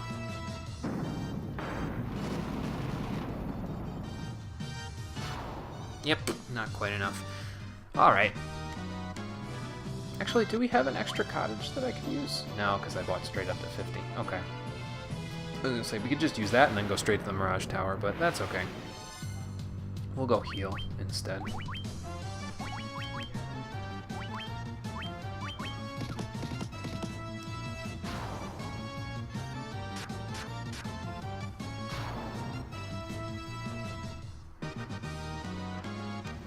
Alright, we gained some levels. So that means that now that we gained a level, Norn should get some MP out of this. Hopefully she gets a little bit. Yeah, nice MP increase. She can't quite cast Haste yet, but now she can cast one of everything else. Good. Very good. She'll gain a few levels as we go here. We'll probably end up being like about level 45 by the end game, so hopefully she'll get some good MP increases over that time period. And then we won't have to worry too much about that. I just do this and that, and then that. We probably won't kill all of them. Matter of fact, we won't kill either of both of those two, but that's okay. We don't really have to kill them. It is nice having access to those spells without having to use MP, though. It will definitely help out when we just need non-elemental attacks. Or rather, not non-elemental attacks, but elemental attacks that they're not necessarily weak or resistant to enemies. If only we had something we could use to cast Blizzara, but sadly, no such item exists yet. We'll get one, but not yet. Let's see if we can row across the little pond here, see what we can find.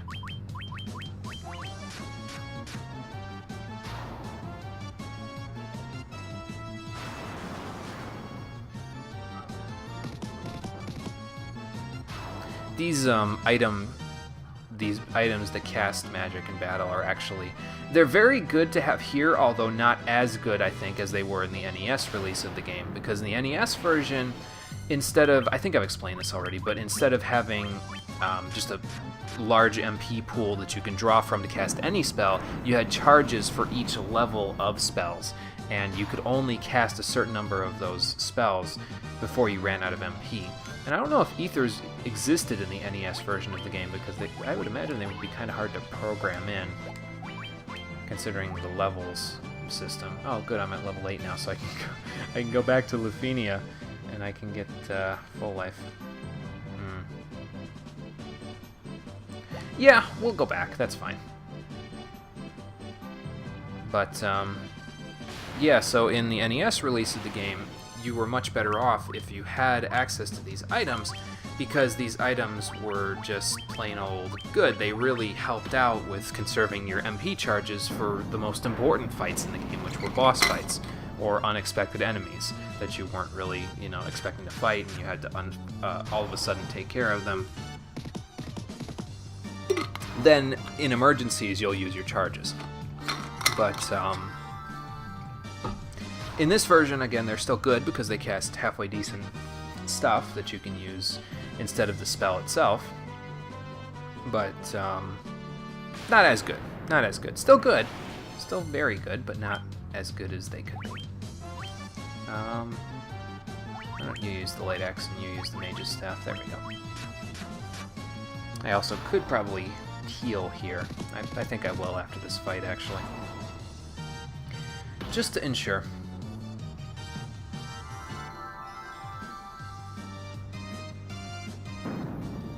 Just to ensure that we're ready for the Mirage Tower there.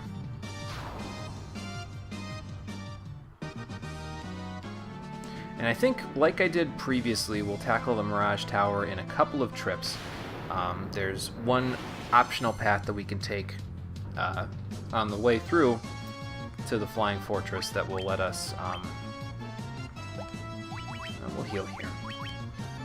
That will let us get an item that we wouldn't otherwise have access to. But it would be helpful to have. So once we have that item, I think there's an optional path to get to it. I'll wait to heal until we get to Lufinia again. But once we get that item, we will basically exit the dungeon using the exit spell, and then we'll use the, rest up, do all that stuff, and use the item where we need to use it. And then we'll go back in and we'll meander our way around that way.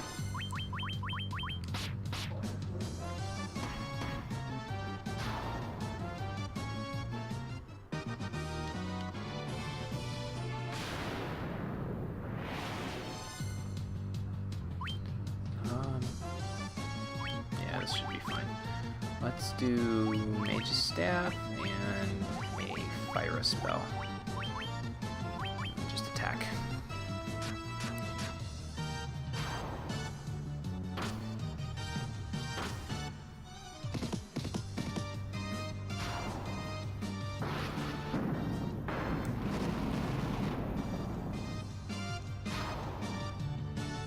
This way, once we get the full life spell out of Lufinia here, we won't have to come back here, I don't think, ever again. It's kind of sad that we could only come here once and then we're done with it, but with this whole place it's been hyped up almost. Like, if you came here before this, like when you first gained access to the airship, well, it was probably difficult because of the enemies, but then it's hyped up because it's like, oh, I can't understand these people, and then you're like, oh, now I can finally understand them, let's go and do something with this, but then it's like, well, they're not really going to be able to tell you anything you don't already know, which is kind of a shame, but, that's okay. Alright, now we can go back to the airship, and we'll go to Gaia, and we'll buy the other 2 level 8 spells for Moira, so she's all done. And then once we do that, we'll move on with our lives and get to the Mirage Tower. Which we should be far and away better prepared for now than we would have been otherwise. We could have gone there probably been fine if we had gone there in our base classes, but I figured, we might as well take care of our class changes now. Norn kind of needed a new weapon after all of that anyway, so...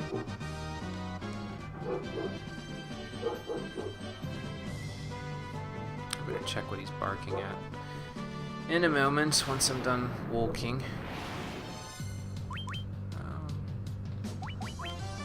Are you done? I think he's done. So that's fine.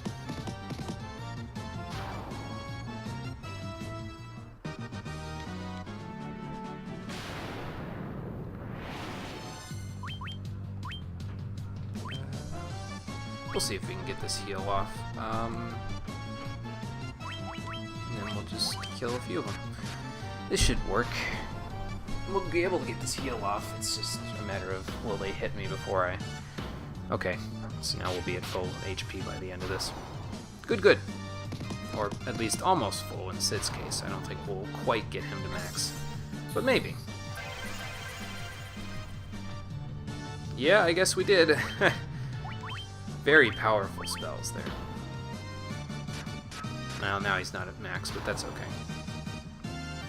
We're close enough.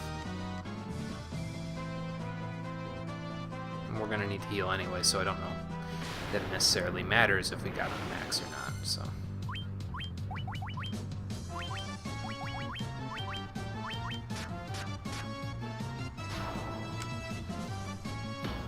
I don't think I mentioned it last time, but I have figured out how I... No, I think I mentioned, I think I know how I want to handle the bonus dungeons, or what I'm talking about. But if I didn't mention it last time, I'm going to mention it now. I know how I'm going to handle the bonus dungeons. How it works with the bonus dungeons is that there are a set number of floors on each of them. The Earthgift Shrine has 5 floors. Hellfire Chasm has 10. Lifespring Grotto has 20. Ow, holy shit, that hurt. I'll use Kiraja. And so, yeah, Earthgift Shrine has 5, Hellfire Chasm 10, Lifespring Grotto has 20, and Whisperwind Cove has 40. So what we'll do is we will... hang on. Get that up to full. There we go. Now we'll go over to Russo and cast Kiraga, and that should get us pretty close, yeah. So what I'm going to do with that is that, and basically what you do in Whisperwind Cove, not so much, because in Whisperwind Cove, every 10 floors there's a boss that you fight. In Earthgift Shrine, for example, you're given the choice of one of 4 bosses that you can fight, and you can choose any one that you want. But once you beat the boss, you are ejected from the dungeon, and in order to fight the other 3, you have to go through the dungeon all over again. I don't want to do that. I only want to go through the dungeons once. And so whatever items I get in that time period, that's what I get, and we'll move on from there. Because of the fact that I only want to go through the dungeons once, I'm going to save it before I fight the bosses. We'll fight the boss, then we'll reset. We'll fight the next boss, reset, fight the next boss, reset for the next boss, and then we'll actually continue with that path. In the case of Earthgift Shrine. In Hellfire Chasm, you choose between a couple of the bosses that way too. On the 5th floor, you can choose between 2 bosses. On the 10th floor, you can choose between 2 bosses. So on the 5th floor, we'll fight one boss, then the other, and we'll continue. On the 10th floor, we'll fight one boss, then the other, and then we'll continue. In Lifespring Grotto, you only get a choice between the final boss that you fight in the area. So because you only get a choice between the one, I'll save it on the 20th floor. We'll fight one of the bosses, then we'll fight the other, and then we'll be done with that dungeon. And in Whisperwind Cove, like I said, you just go through the whole thing. It's 40 floors, so it's a ton of stuff to do. But once you go through it, you're done. You're all done. And then you fight each boss in tandem every 10 floors, and then that's it. So once we're done with all of that, that's when we'll go and do the bonus dungeon that was added in the PSP version called the Labyrinth of Time. I'll probably show how to get to the Labyrinth of Time before we do any of the bonus content, just because that way everybody knows where I'm going when we go that way. But we are not going to do any of the bonus content until we've beaten the vanilla game first. I'm going to ensure that we beat the vanilla game as it was meant to be beaten, without all of the crazy, ridiculous, fancy upgrades that you get when you go and play the game, play this version of the game, and get all of those upgrades. Because you want to play the game as authentically as possible, right? So, or at least I do. So we're going to beat the game authentically first with what the game gives us, vanilla, and then once we've done that, we'll go back and we'll beat all of the bonus bosses and everything like that. And then the final bonus boss that you get at the very end of the Labyrinth of Time will be the final boss of the game. But we'll keep a separate save file for the bonus content of the game, so that way we, like probably file 2 here will be... I'll probably do is I'll probably go back to file 1 once we get to the end of the final dungeon. I'll save it there, and that'll be our file with just the vanilla game stuff. file 2 will be our file for the bonus game stuff, so like all of the bonus dungeons and everything like that. So we'll save this on this one when we are done with getting the vanilla content done. And we'll go from there. I don't know if we'll go beat the final boss with all of our upgrades that we get in the bonus dungeons. It seemed kind of like it's trivializing that boss fight, so I don't think we will, but we'll figure it out. I'll see whether I want to fight the final boss either before or after we do all the bonus content. I might get to the very end of the final dungeon and then save it and call it a stream tomorrow. And then once I'm done with that, we'll... I think that's what we'll do, is we'll get to the end of the final dungeon, we'll get right up to the final boss tomorrow at the end of the stream, we'll call it a stream, then next week we'll come back, we'll do the bonus content, and by the end of next week we should be done with all the bonus content, and then we can beat the game the way it was supposed to be beaten, so we'll go do that. Anyway, into the Mirage Tower we go. I don't remember hardly anything about this dungeon, to be honest with you. I don't remember exactly where you're supposed to go. I think there is some backtracking to do, but I don't quite remember that entirely, so I guess we'll find out. Like I said, I don't have a map or anything, so that should make things a little more interesting. We can handle nightmares.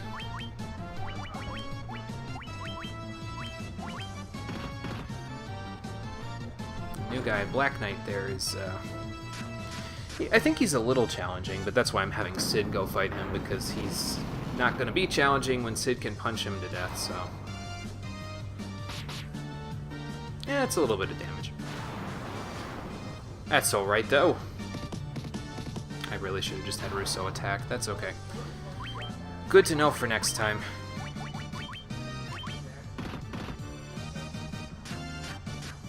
I need to heal a little after this, though. You will get a ton of EXP, though, going through this dungeon. Because, like I said, we're getting close to the end of the game. Like, we fought this guy as a singular boss at the beginning of the game. Now he's got 4 of his brothers to go with him. So that could make things a little bit challenging. But not so challenging that we have to concern ourselves too much. Now, I don't know if that's just a paralysis gaze or what, but it's not a problem for me because they're gonna die anyway. So I don't think they're gonna all die this turn, though. Only 2 of them, yeah. And actually, Sid and Norn could have done that themselves without the help of the other stuff, but that's okay. Healing staff, Mage's staff, and then attack. That should work. Top ourselves off a little bit. Okay.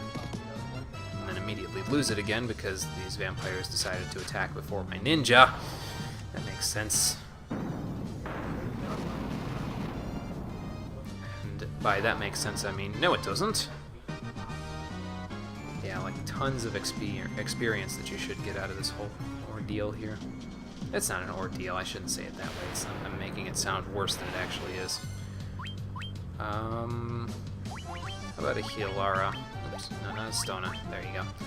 And then you attack that, and you help Sid out just in case. Still don't know what that does. Still don't want to find out. I think some of the night enemies that you can fight in either here or in the Flying Fortress can drop a pretty powerful weapon, I think, for my Red Wizard there, for Russo. So we'll see once we get that far, but not quite yet. Let's see what Holy does to these guys.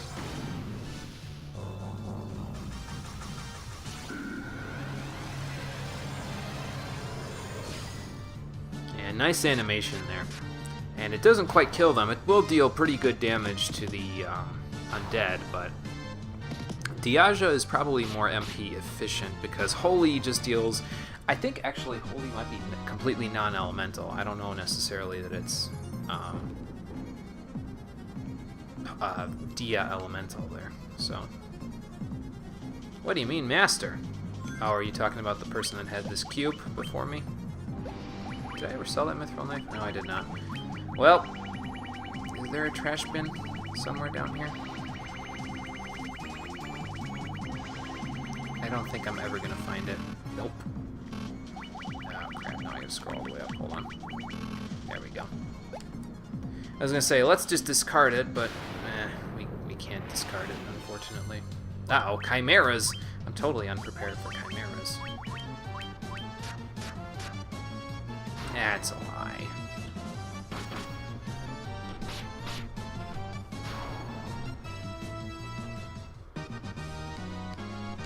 Alright, Norn, come on, get more MP.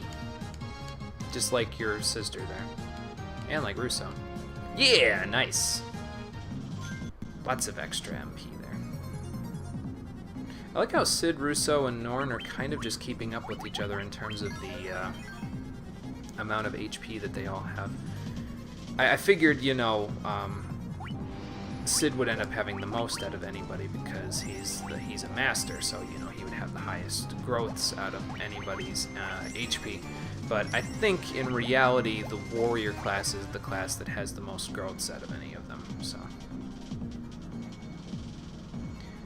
I don't really know why I'm going down this way. Probably, I can go back around the other way, I think, though, and we can end up out where those treasure chests are.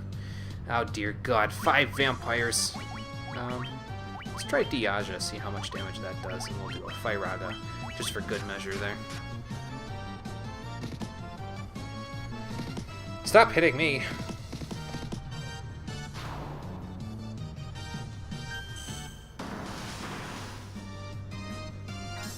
But yeah, lots of new toys to play with here, so... Okay, so it does about the same amount as Holy does. Alrighty. Eventually that will change, though, because in one of the bonus dungeons, Moira can get a staff that actually lets her do more damage with the Holy spell. So eventually we'll be able to actually use Holy and deal tons and tons of damage with it. Although I think, to be honest with you, I think Russo might be a better user of that staff. Because, again, in the bonus dungeons, at the very end of all of the bonus dungeons that we're going to do, other than the Labyrinth of Time, which is the one from the PSP version, Russo can get an item that is Red Wizard exclusive that lets him cast Holy when it's used as an item. Or, well, not him specifically, but when it is used as an item, it casts Holy. So, it might be better to hold on to that and actually use the item instead of giving it to Russo for him to use it as a weapon. It has like some really good stat bonuses on it for him, but at the same time, if it means that Moira can cast Holy, which is a 50 MP spell, for 0 MP and deal huge amounts of damage with it because of her weapon that she has equipped, then maybe we're better off just doing that, you know. But I don't know yet, we'll figure it out. But yeah, one of the knights here has a small chance of dropping, I think it's called a Deathbringer sword. Likely we'll never see it, but if we do see it, I'm giving it to Russo right away, because it's a pretty fantastic weapon for him, so. An Aegis Shield, nice. And some money, and some more money. I think the Aegis Shield is exclusive, though, in this game. I don't think that Norn can use it. Yeah, not exclusive, unfortunately. How unfortunate. That's okay. Norn has good enough defenses as it is. And actually, it's good that I had that Flame Shield, because the Chimeras can use Blaze, and Blaze is Fire Elemental, so... Of course, that will help us out quite a bit. We'll do a Blizzaga, and then you attack the other Black Knight. More than likely, I think I've said this before, but more than likely Snore does an instant death attack. And I don't like it, so hopefully it never hits.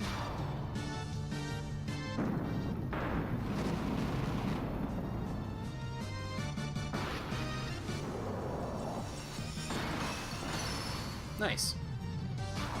Well, that takes care of that. But yeah, AoE spells start to become very nice for regular old enemies in this portion of the game here. So... if you got them, might as well use them.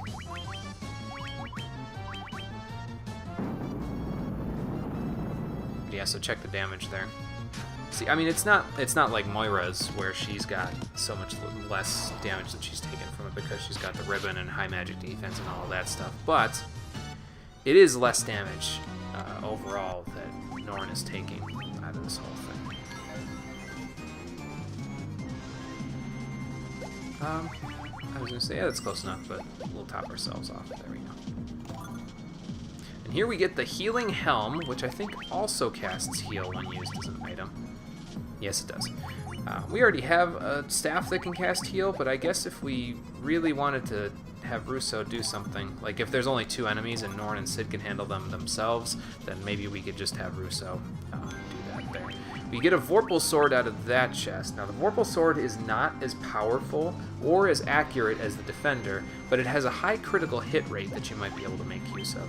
I personally don't think I'm going to use it, though, because Norn, it's a sword, so it's like a rapier, basically.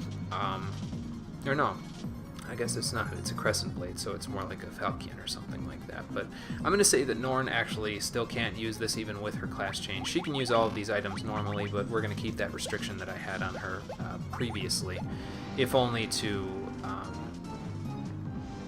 acknowledge the fact that I just spent 52,000 gil on cat claws and I kind of want to use them for stuff. So, yeah, like in this case, I guess we can use the healing staff and the healing helm in tandem, because it's not like we're ever going to have a problem with one Chimera.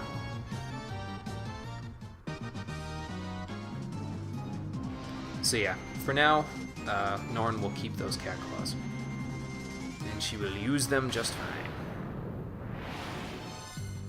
I guess we could go around the edge of the thing here, just to see if there's anything there, but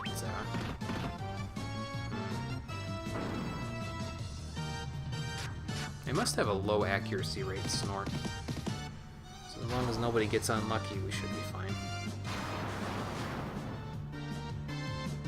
I don't think these guys are dead this turn. Maybe I should use Blizzaga. Oh well, or Blizzara even. Would have been fine.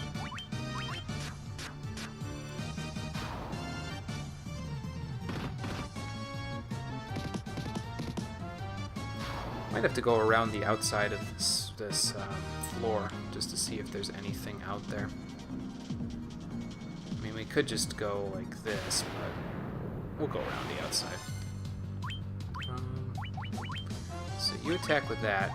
You attack with Blizzaga. How much damage does that cost you? 40? That's okay. You attack that guy. Well, we're not getting snorted this turn, so that's good.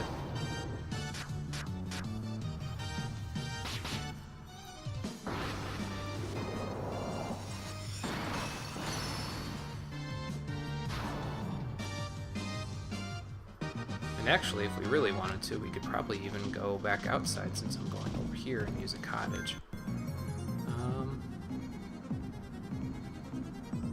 Yeah, why not? We're already here. Or just use this tent that we got, might as well. That'll work too.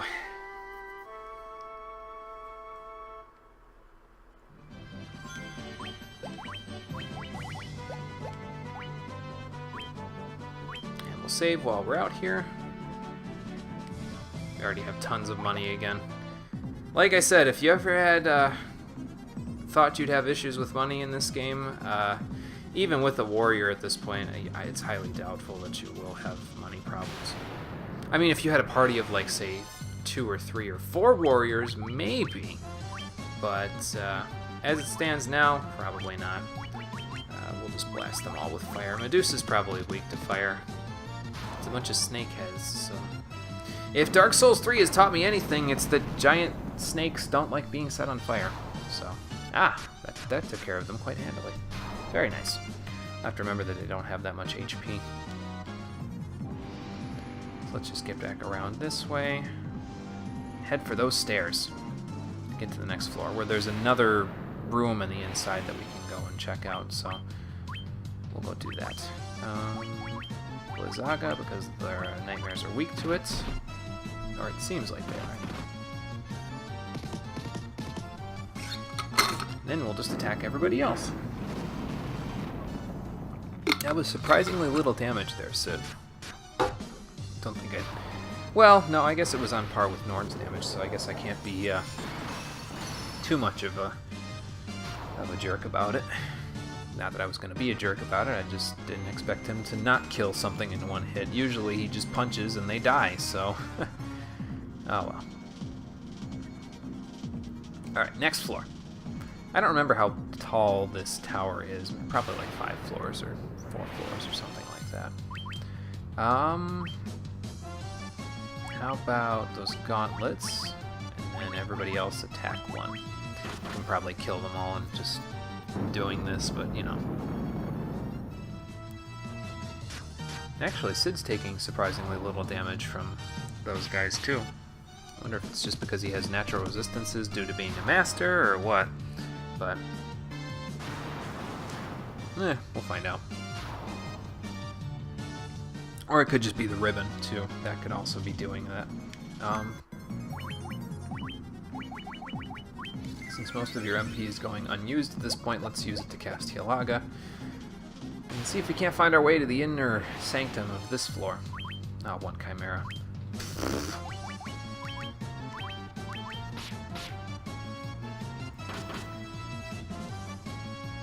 Not quite.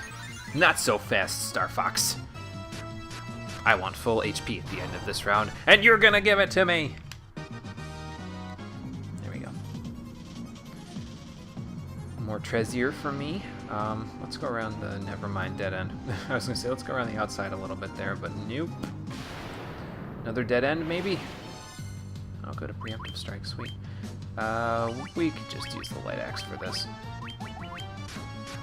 Everybody will deal good damage, and then Moira can finish them off.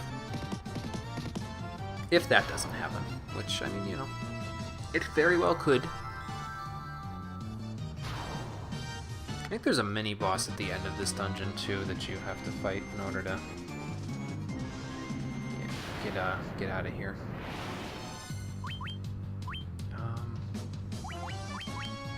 Okay, so we'll use the healing staff and the healing helm here, and then there we go.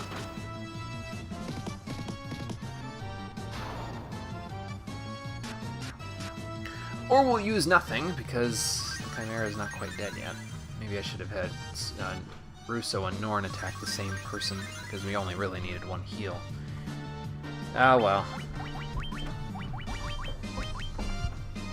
And now, of course, I'm going to get punished a little bit for it because of Blaze, but that's okay. That is alright, because we are victorious regardless. So there's the stairs to the next part. I'm just going around the outside to see if there's anything here, really. Probably not, but you know. Gotta check and double check. I suppose I don't have to check and double check because, I mean, I've probably missed a few treasures along the way during the game, but it's not like we're... There's a completionist bonus that you get. You unlock an art gallery or something for getting 100% of the bestiary and opening all of the treasure chests in the entire game. But, it doesn't really trip my trigger as a reward. I don't really think we need to look at an art gallery. I think I'm fine. You're probably weak to lightning since you're a robot, so... Pew pew! They can pew pew me. That's no good. We'll give them something to pew-pew about. They'll pew-pew right out of the room after I'm done with them. Well, that takes care of that. Ah, more levels. More MP for Norn. Sweet. Oh, 31 HP. Holy crap. Very good. And good for Norn. I don't think there's anything on the outside there. I think we should be fine if we go to the inner portion here. We've established that you're not weak to Dia, so maybe you're weak to fire. That Sabretooth gets to live for now. My emulator just had a little bit of a stutter step there. Oh boy. I was surprised, actually. I was running Dark Souls 2 recently because I decided I wanted to finally finish up the game there. I had it all set and ready to go to do some of the DLC with my brother and his friend, but they were playing other games at the point, so I decided, I'm just going to beat it myself. So then I beat it, and when I was beating it, it was like there was points where it was having problems running at 60 FPS, and I was like, this has never happened before. It's never really dipped below 60 FPS. But then now that I think back on it, I'm pretty sure it did dip below 60 FPS at certain points when I was playing. It just depended on where we were and how taxing the area that we had just been in was on the game itself. So, I mean, I have a pretty good system here. I mean, obviously I'm able to stream and play these games at the same time, but it's not, at the end of the day, it's still a laptop, so I can't expect miracles out of it, you know. So let's grab all these treasure chests. Dragon Mail, that's night exclusive. There's no way that's not night exclusive. It's a good piece of armor, though. It's one of the only pieces of armor I would consider equipping if this was Final Fantasy II. More on why that is later. You can't equip it, right? No, it's probably exclusive. Let's see. Yeah. Pretty handily exclusive there. More money. Uh-oh. Trap chest? Maybe. Hellhounds are probably weak to ice, but I don't have access to Blizzara just yet, so instead of that, let's just do this.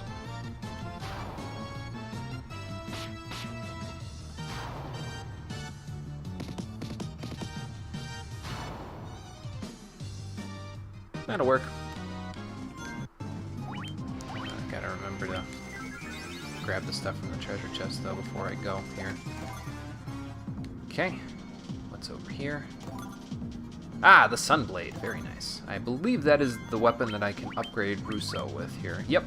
A little less accurate, but it's effective against undead, and it's very powerful. So, that's what we'll give you. And in this chest, a cottage. Okay, that works. I think there was another robot over here that we can talk to now as well, so we'll go talk to him. How about you use the healing staff and everybody else just attack? Kind of hoping we get to see Russo's Sunblade there, but that's okay. That's probably going to be the final weapon that he equips out of all of them, so... Oh, that's right, we need to go around to the other robot there. So let's go do that. Your little pew-pew lasers are no match for me. There you go. So we went from a broadsword to another longsword, but that's okay. The Sunblade's cool. It's like the penultimate sword in most cases, and of course it gets replaced by, like, Excalibur or the Mass Immune or those sorts of things in later Final Fantasies. But in this case, I'm probably, to be honest with you, just gonna keep the, what's it called? Oh, and the Thor's Hammer that we got, by the way, also casts Thundara. So that's nice. Matter of fact, let's use it, because I'm going to use the Mage's Staff here to cast Vyra on the undead enemies. And as long as we don't get stoned, we'll be fine. Okay, that'll work for that guy. And I don't remember if that cockatrice attacked or not yet. Okay, we didn't get stoned. We're good. We're good! And this might kill them outright anyway. Yep. Sweet. Okay, so we gotta go out this way. I think all of the treasures in the Mirage Tower, as I recall, are the ones that are in these center rooms. So, yeah, just look in here if you're looking for items to do. So we can probably get rid of those gauntlets now, because I think those are night exclusive, other than the fact that they can cast Thundara. But we have Thor's Hammer to do that for us now, too, so maybe we'll just do that instead. Why don't you use the healing staff just to... Oh, no, wait, I need you to attack this guy. And then do that. I probably just should have used the healing staff with Moira so I could top people off, but that's okay. We'll have plenty of time to find optimal strategies as we're going here anyway. Stairs up here.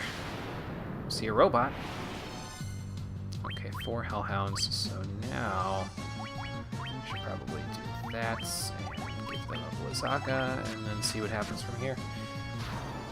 Perhaps they'll all die, but I don't know that for sure.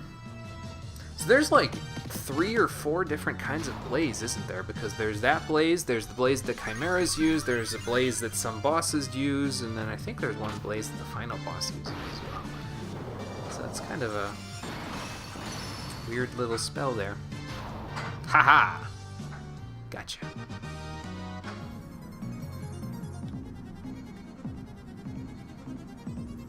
Yeah, I found your friend. He gave me this cube.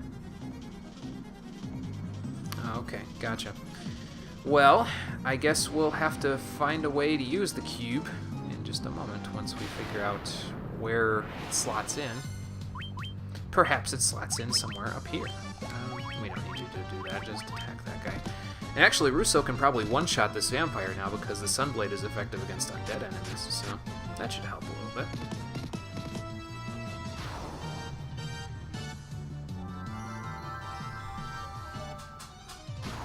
Let's see that damage, Russo. Nice. Yeah, that's a one-shot easily. Good, good. We must need a ton of XP to level up now. Although, to be fair, we did just level up, so not that good. Uh-oh. Being ambushed by cockatrices and pyralisks.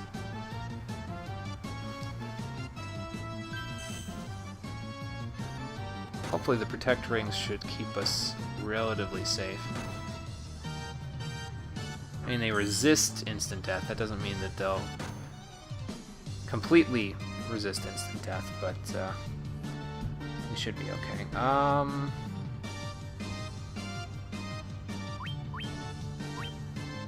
We'll do this, and we'll do that, and we'll do that. Come on! Nice block.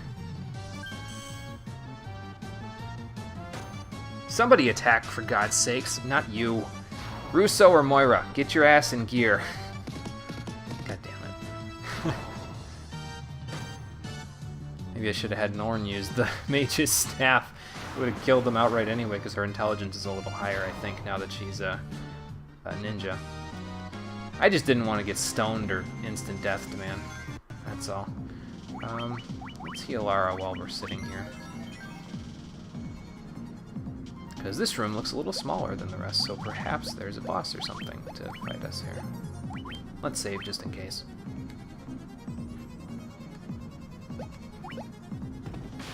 Uh-oh.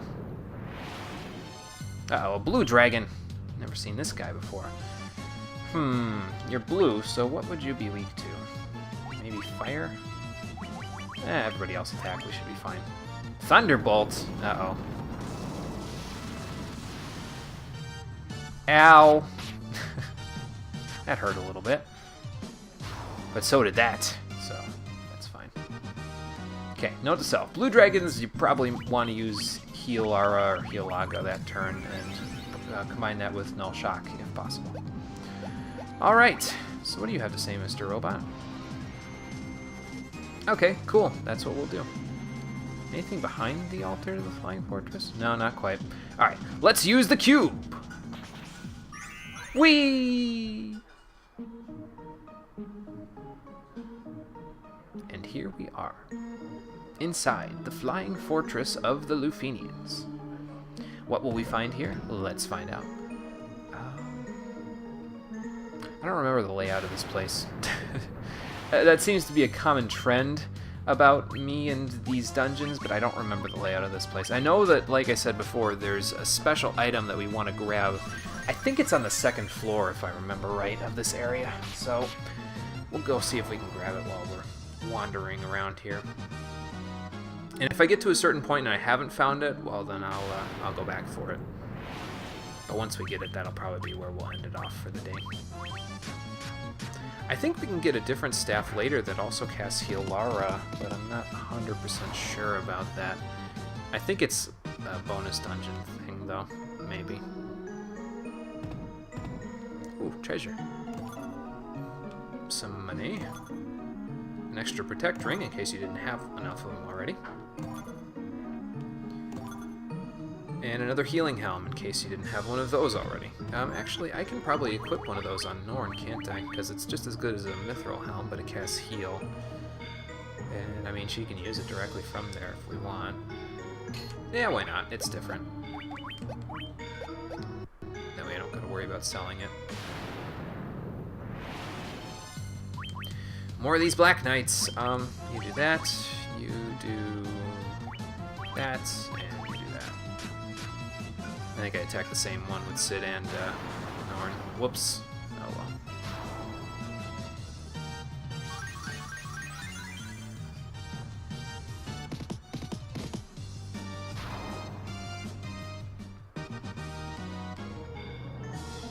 We will have so much money after this, and I've said this before, I'll say it again, we'll have so much money after we're done with this that we won't even know what the hell to do with all of it. Seriously though, what will I use my money on after this? I can't really think of anything, to be honest with you. Huh. Oh well.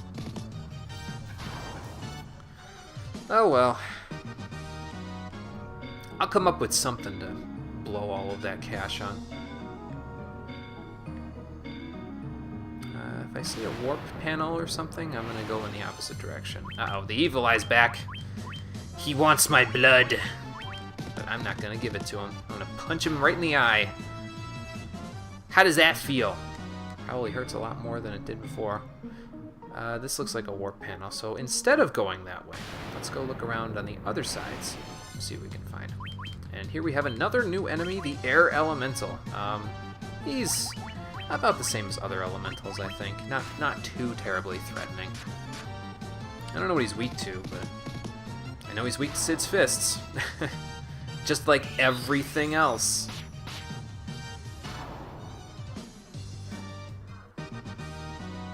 Monk does kind of tear this game open, doesn't it?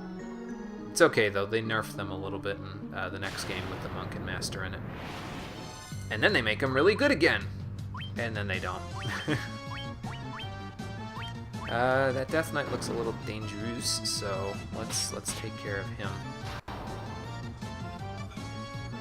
I was gonna say, before he gets a chance to attack, but agility doesn't mean you always attack first in this game, unfortunately, so otherwise Norn would just get her turn first and foremost every single time because she's the fastest thing alive other than Sanic. More money, more money, more money. And with my third wish, I wish for 3 more wishes! I think those Death Knights are the ones that drop the Deathbringer that I was talking about earlier. That would make sense, right? Considering they're Death Knights. But, I don't think they're that common either, so probably we won't encounter them that often to the point where we'll actually see them drop something, because it's asking for them to not only appear very often, but also to drop something that they probably only have like a 1 or 2% chance of dropping, so. Not quite enough, guys, not quite enough. Healaga, because I can afford to. And also Sid probably needs a Healaga to get him back to full. Or we could just do this. That works. And then use Cure. To cure 1 HP, because why not? Okay, so 1 more branching path and then we can head up to the next floor. These guys have about, what, 300 HP? So if I do a Thundara Thundaga combination, they should die somewhat. Well, my one in the front row is dead now, so that's good. Yeah, 150, that's not bad. It's not effective damage, but it's better than no damage at all. And this should leave them in a fairly weakened state. And next turn I can use probably Healaga. Oops. While they handle the rest. Or, you know, they'll just handle the rest before I can cast Healaga. Even though I kind of need it now at this point with Sid. Incidentally, we all gained a level, and now we'll definitely need it because everybody's getting shit tons of HP, except for Norn. Shouldn't have said anything until Norn got her level there, and then I would have gotten tons of HP and everybody. Oh no, I don't want to discard anything. Healaga. That'll get us close. 1 HP off for Sid, I'm fine with that. Actually, yeah, just top him off. There you go. We've got the extra MP. We might as well. But yeah, we already have 300,000 gil again, and we started this dungeon with, what, like 12,000 in our pockets, so you never really have to worry about money. Well, you know, that blink ain't gonna help you when I got 3 other people with massive melee attacks trying to destroy you.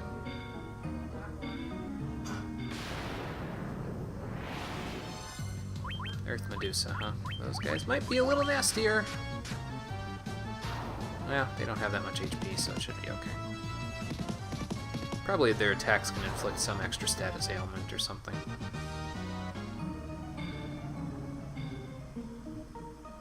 Ooh, what do we have down here? Probably another treasure room.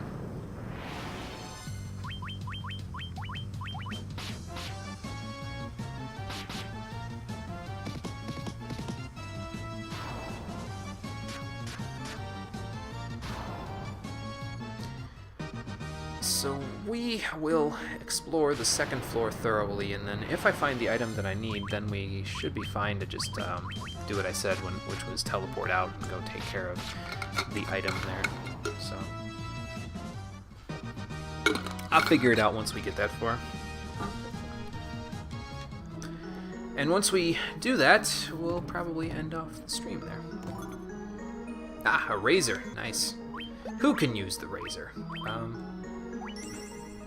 I might as well use that for something. It's a sword, though, in this game, and it casts Scourge, which is a low chance of instant death to everyone. It's kinda as you can see, not that great. It is just as good as the cat claws, so I have no reason for Norn to use it.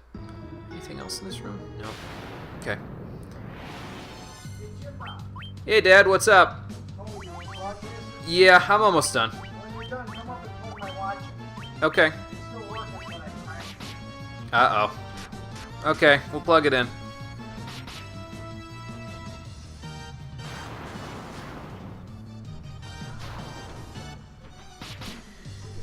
Well, at least 2 of them will be dead.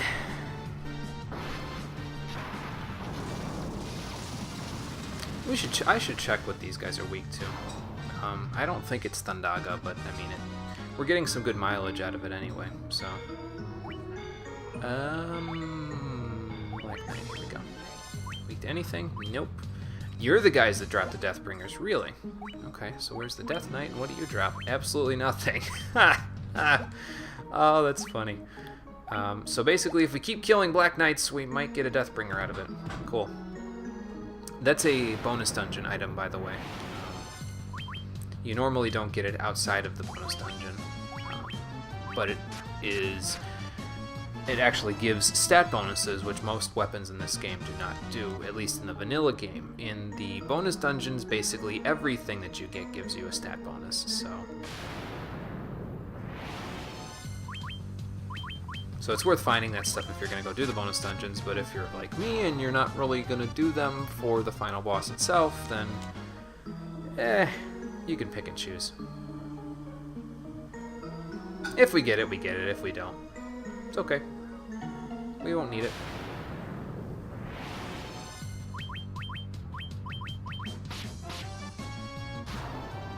That was still enough. Wow, I didn't think that would be enough there. I thought he had like 240 HP. But the Evil Eye is not exactly the most powerful thing out there. I think the emulator's having trouble depicting the warp panel there. Let's get off the screen before it messes itself up. Lots of different ways to go here. Okay. We'll explore each path, and if I see another warp panel, we'll avoid it for now. Here's the other guys that I was talking about when we were fighting those Sphinxes before. Manticores. They're a little on the tricky side. I think they resist most elements, so maybe we'll just use our most powerful one and just see how well it works. I mean, hell, maybe they might be weak to one of them. You never know. We'll look after this fight. Ooh! They only had 100 and something HP. Wow. Maybe I don't need to look because they're just that piss poor at doing anything. Where would you be? Manticore. Here we go. Yeah, they're probably out on the map there or something, so that's probably why they're not exactly that hard, because I mean they're over here with all those other enemies that we fought by Onrak, so that's probably why they're not too tricky. What do we have in these chests? A cottage. And a mithril helm. Yeah, I don't need those. I appreciate having them, but I don't need them. Yeah, Blizzaga. We're gonna need to give you some extra MP here in a minute, Russo. We'll probably just use a ton of ethers in a few minutes just to top everybody off, I think.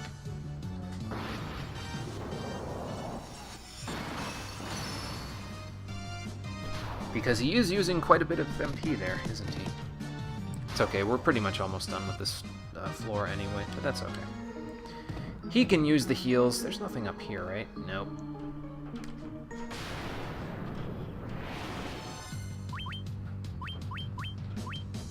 Don't need that. There we go.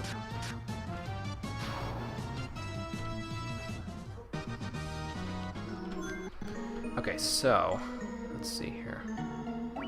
Let's use a Healara. That should top everybody off nicely. I probably could have gotten away with a regular heal. That's okay, we got plenty of ethers, so...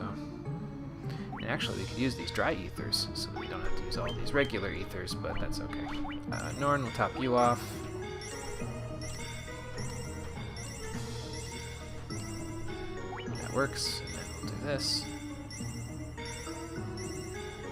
Okay, we used 14 ethers, but that's okay. That's what they're in the inventory for, is to be used, so...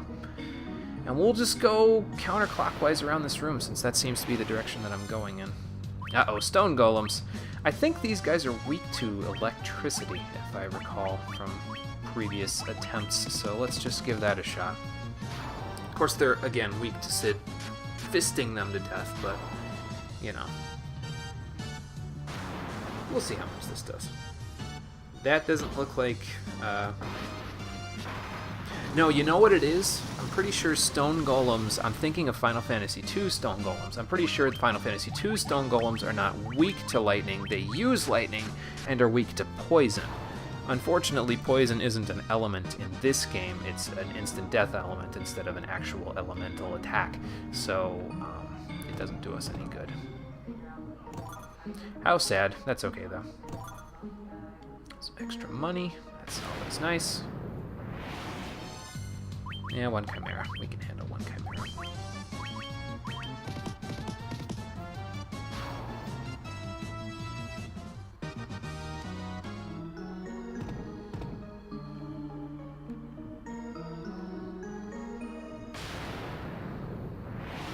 And we'll keep going counterclockwise, just to ensure that we get everything done. There's specifically two things that I'm looking for. And again, I don't know if they're on this floor or if they're on the next floor, maybe, but we'll see.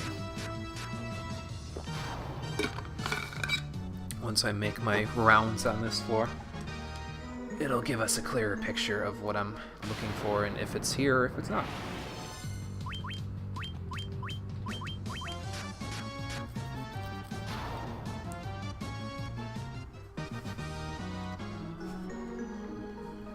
Okay, next down here. Another treasure room. Probably the warp panel is over in that center bottom part there. So that's where we'll go in a moment. We'll probably explore the sides first before we go do that. Ooh, what's this? This is... We obtained adamantite! Wasn't somebody looking for adamantite? Let's see if the key item description says anything. It's a legendary metal of renowned strength. We'll have to find somebody who can smith that. And I think I know just the person. But not right now. For now, we need to check the rest of this room. See if I can find... There's something that you can see around here. I don't know if it's this floor or the next floor, but it lets you see something about the crystal's power that the Lufenians were studying. So we'll see if we can find it. And once we find it, that's when we'll exit the dungeon.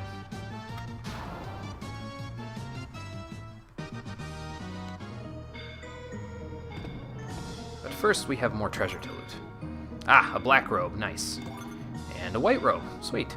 So normally you'd want to equip those on your black mage or your white mage there, but in reality they might be better used as items because the black robe casts Blizzara when used, and the white robe casts Invisora when used. Both very nice to have because Blizzara lets you round out your trifecta of level 2 elemental spells that you can use with items for no MP. And Invisora gives you a static buff as long as you use it, so anyone can use it and get the same benefit that a white mage or white wizard would get out of using it themselves.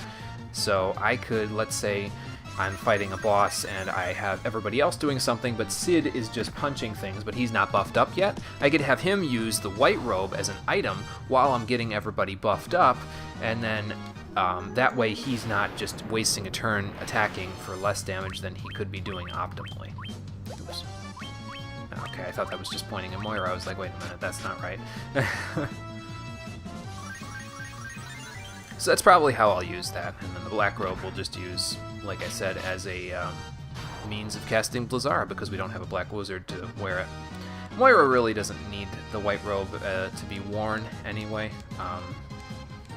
and it sort of blocks off the white robe if we have her wear it too, because then only she can use it to cast Invisora. So her diamond armlet will do her just fine in the long run there.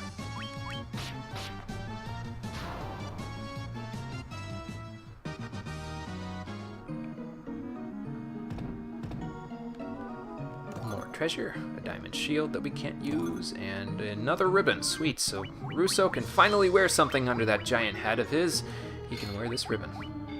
Unfortunately, like I said before, Norn is going to be the odd one out in terms of wearing things that protect her from status ailments, but we do have Null All on Moira, and we do have a Protect Ring on Norn, so that should help her from avoiding instant death attacks. So as long as we have that, and then we cast Null All on Norn there, she should be fine in terms of being able to avoid, or at least resist, attacks that would deal large amounts of damage to her.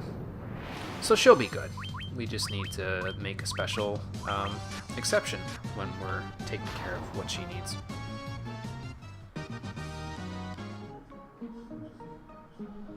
One more path, and then we might just warp out straight away because we can always check out that other thing that I was talking about later if it's not on this floor. I think it's pretty much like right in the way as you're going to the boss anyway. Like you pretty much can't miss it if I recall correctly. So, and the last treasure we'll get are diamond gloves. So let's just check and make sure that there's a warp panel down there and we're not missing items or anything, and then we'll go from there.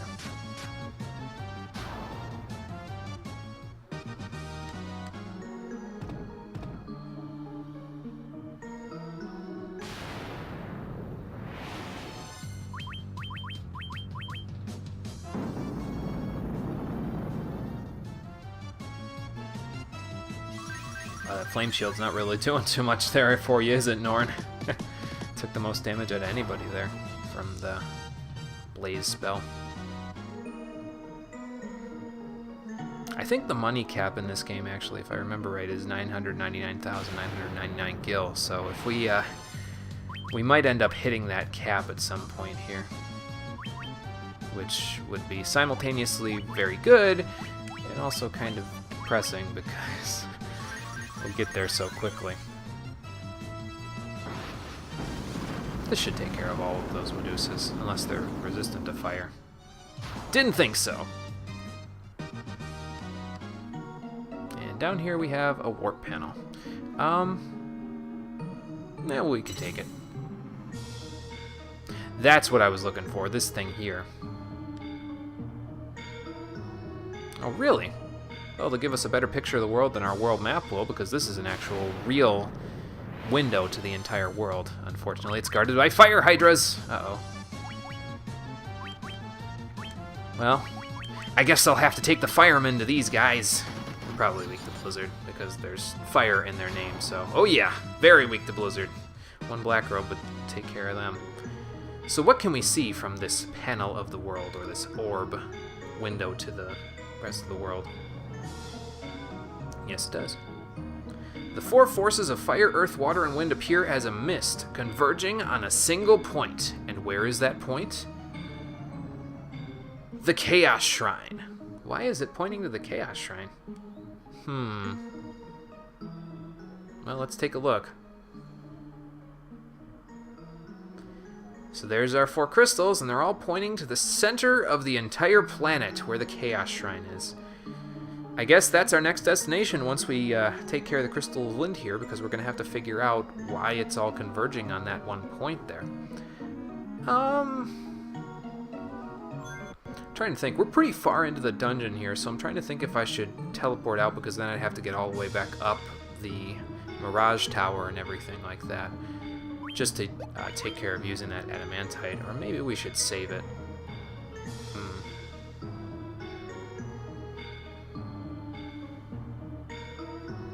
Well, let's see.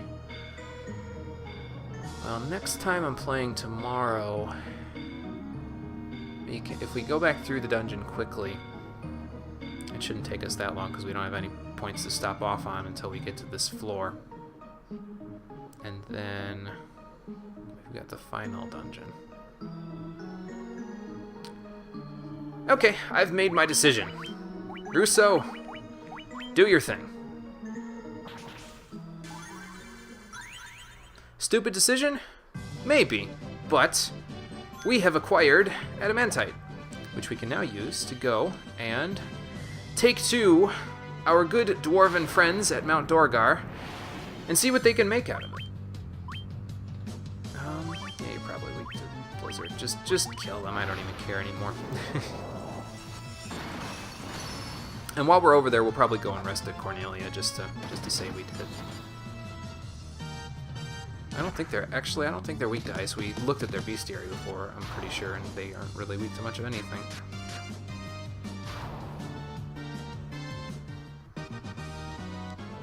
Two gil. Okay, where am I going here? So Mount Dorgar is right there. Okay, so we'll just head this way.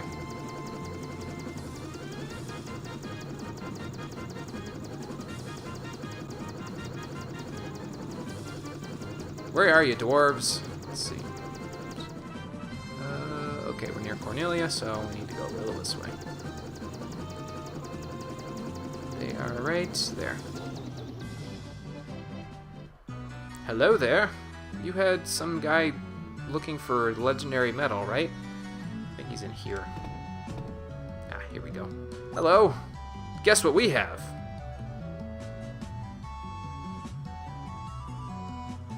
It is an adamantite, Smythe. What can you do with it?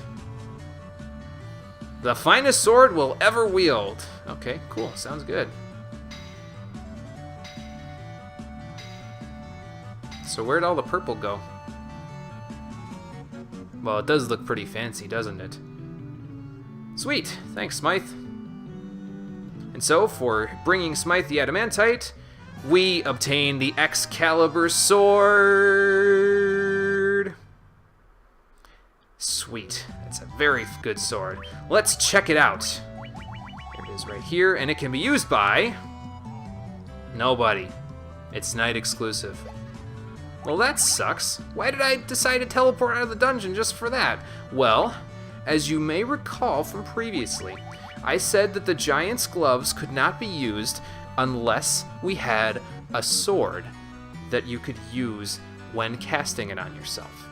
Now, in the case of, say, Russo using it, he equips a sword. In the case of Norn, she has a knife. It's close enough to a sword to be a sword. But Sid, who would get the most mileage out of the giant's gloves, could not use it because we didn't have a sword. Now, we have a sword. So from now on, I can use the giant's gloves, basically. Like I said, when I originally said that I wasn't going to be using it until a certain point in the game, it's kind of a convoluted reason to not be using the giant's gloves. But basically, just think of it this way. We couldn't use the giant's gloves until we acquired the sword that we can use to cast the saber spell with. So they were like sealed items, basically, until you got one and the other. So yeah, kind of a dumb reason to be teleporting all the way out of that dungeon. But it's okay, because we will still be able to make use of everything that we have there. I'm going to fly back to Gaia real quick, and since I healed here, we should be fine. Won't need to heal when we get there. We'll buy a few extra items while we're out there, and then we'll head back towards the Mirage Tower, and we'll take care of all of that. Actually, you know what? We'll stop off at Gaia, and that's where we'll call it an episode there, I think. Because I can always buy the stuff like just as soon as we come back, and then we can go to the Mirage Tower again once we're done there. It's not that far. It'll only take me like 5 minutes. So, we got quite a bit done today. We made our way mostly through the path to the Wind Crystal there. We only have a couple of floors left in the Flying Fortress, and once we're done with that, we have a convergence point at the Chaos Shrine to investigate. What could all of this mean? And will we be able to restore the Crystal of Wind to its power, its former power from 400 years ago? Find out on the next episode of Final Fantasy the Stream Edition. Thanks for watching, everybody. I appreciate you coming out to the chat and coming out to watch this on YouTube. I will see all of you on the next one. Take care.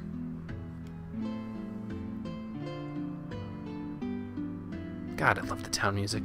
It's so good.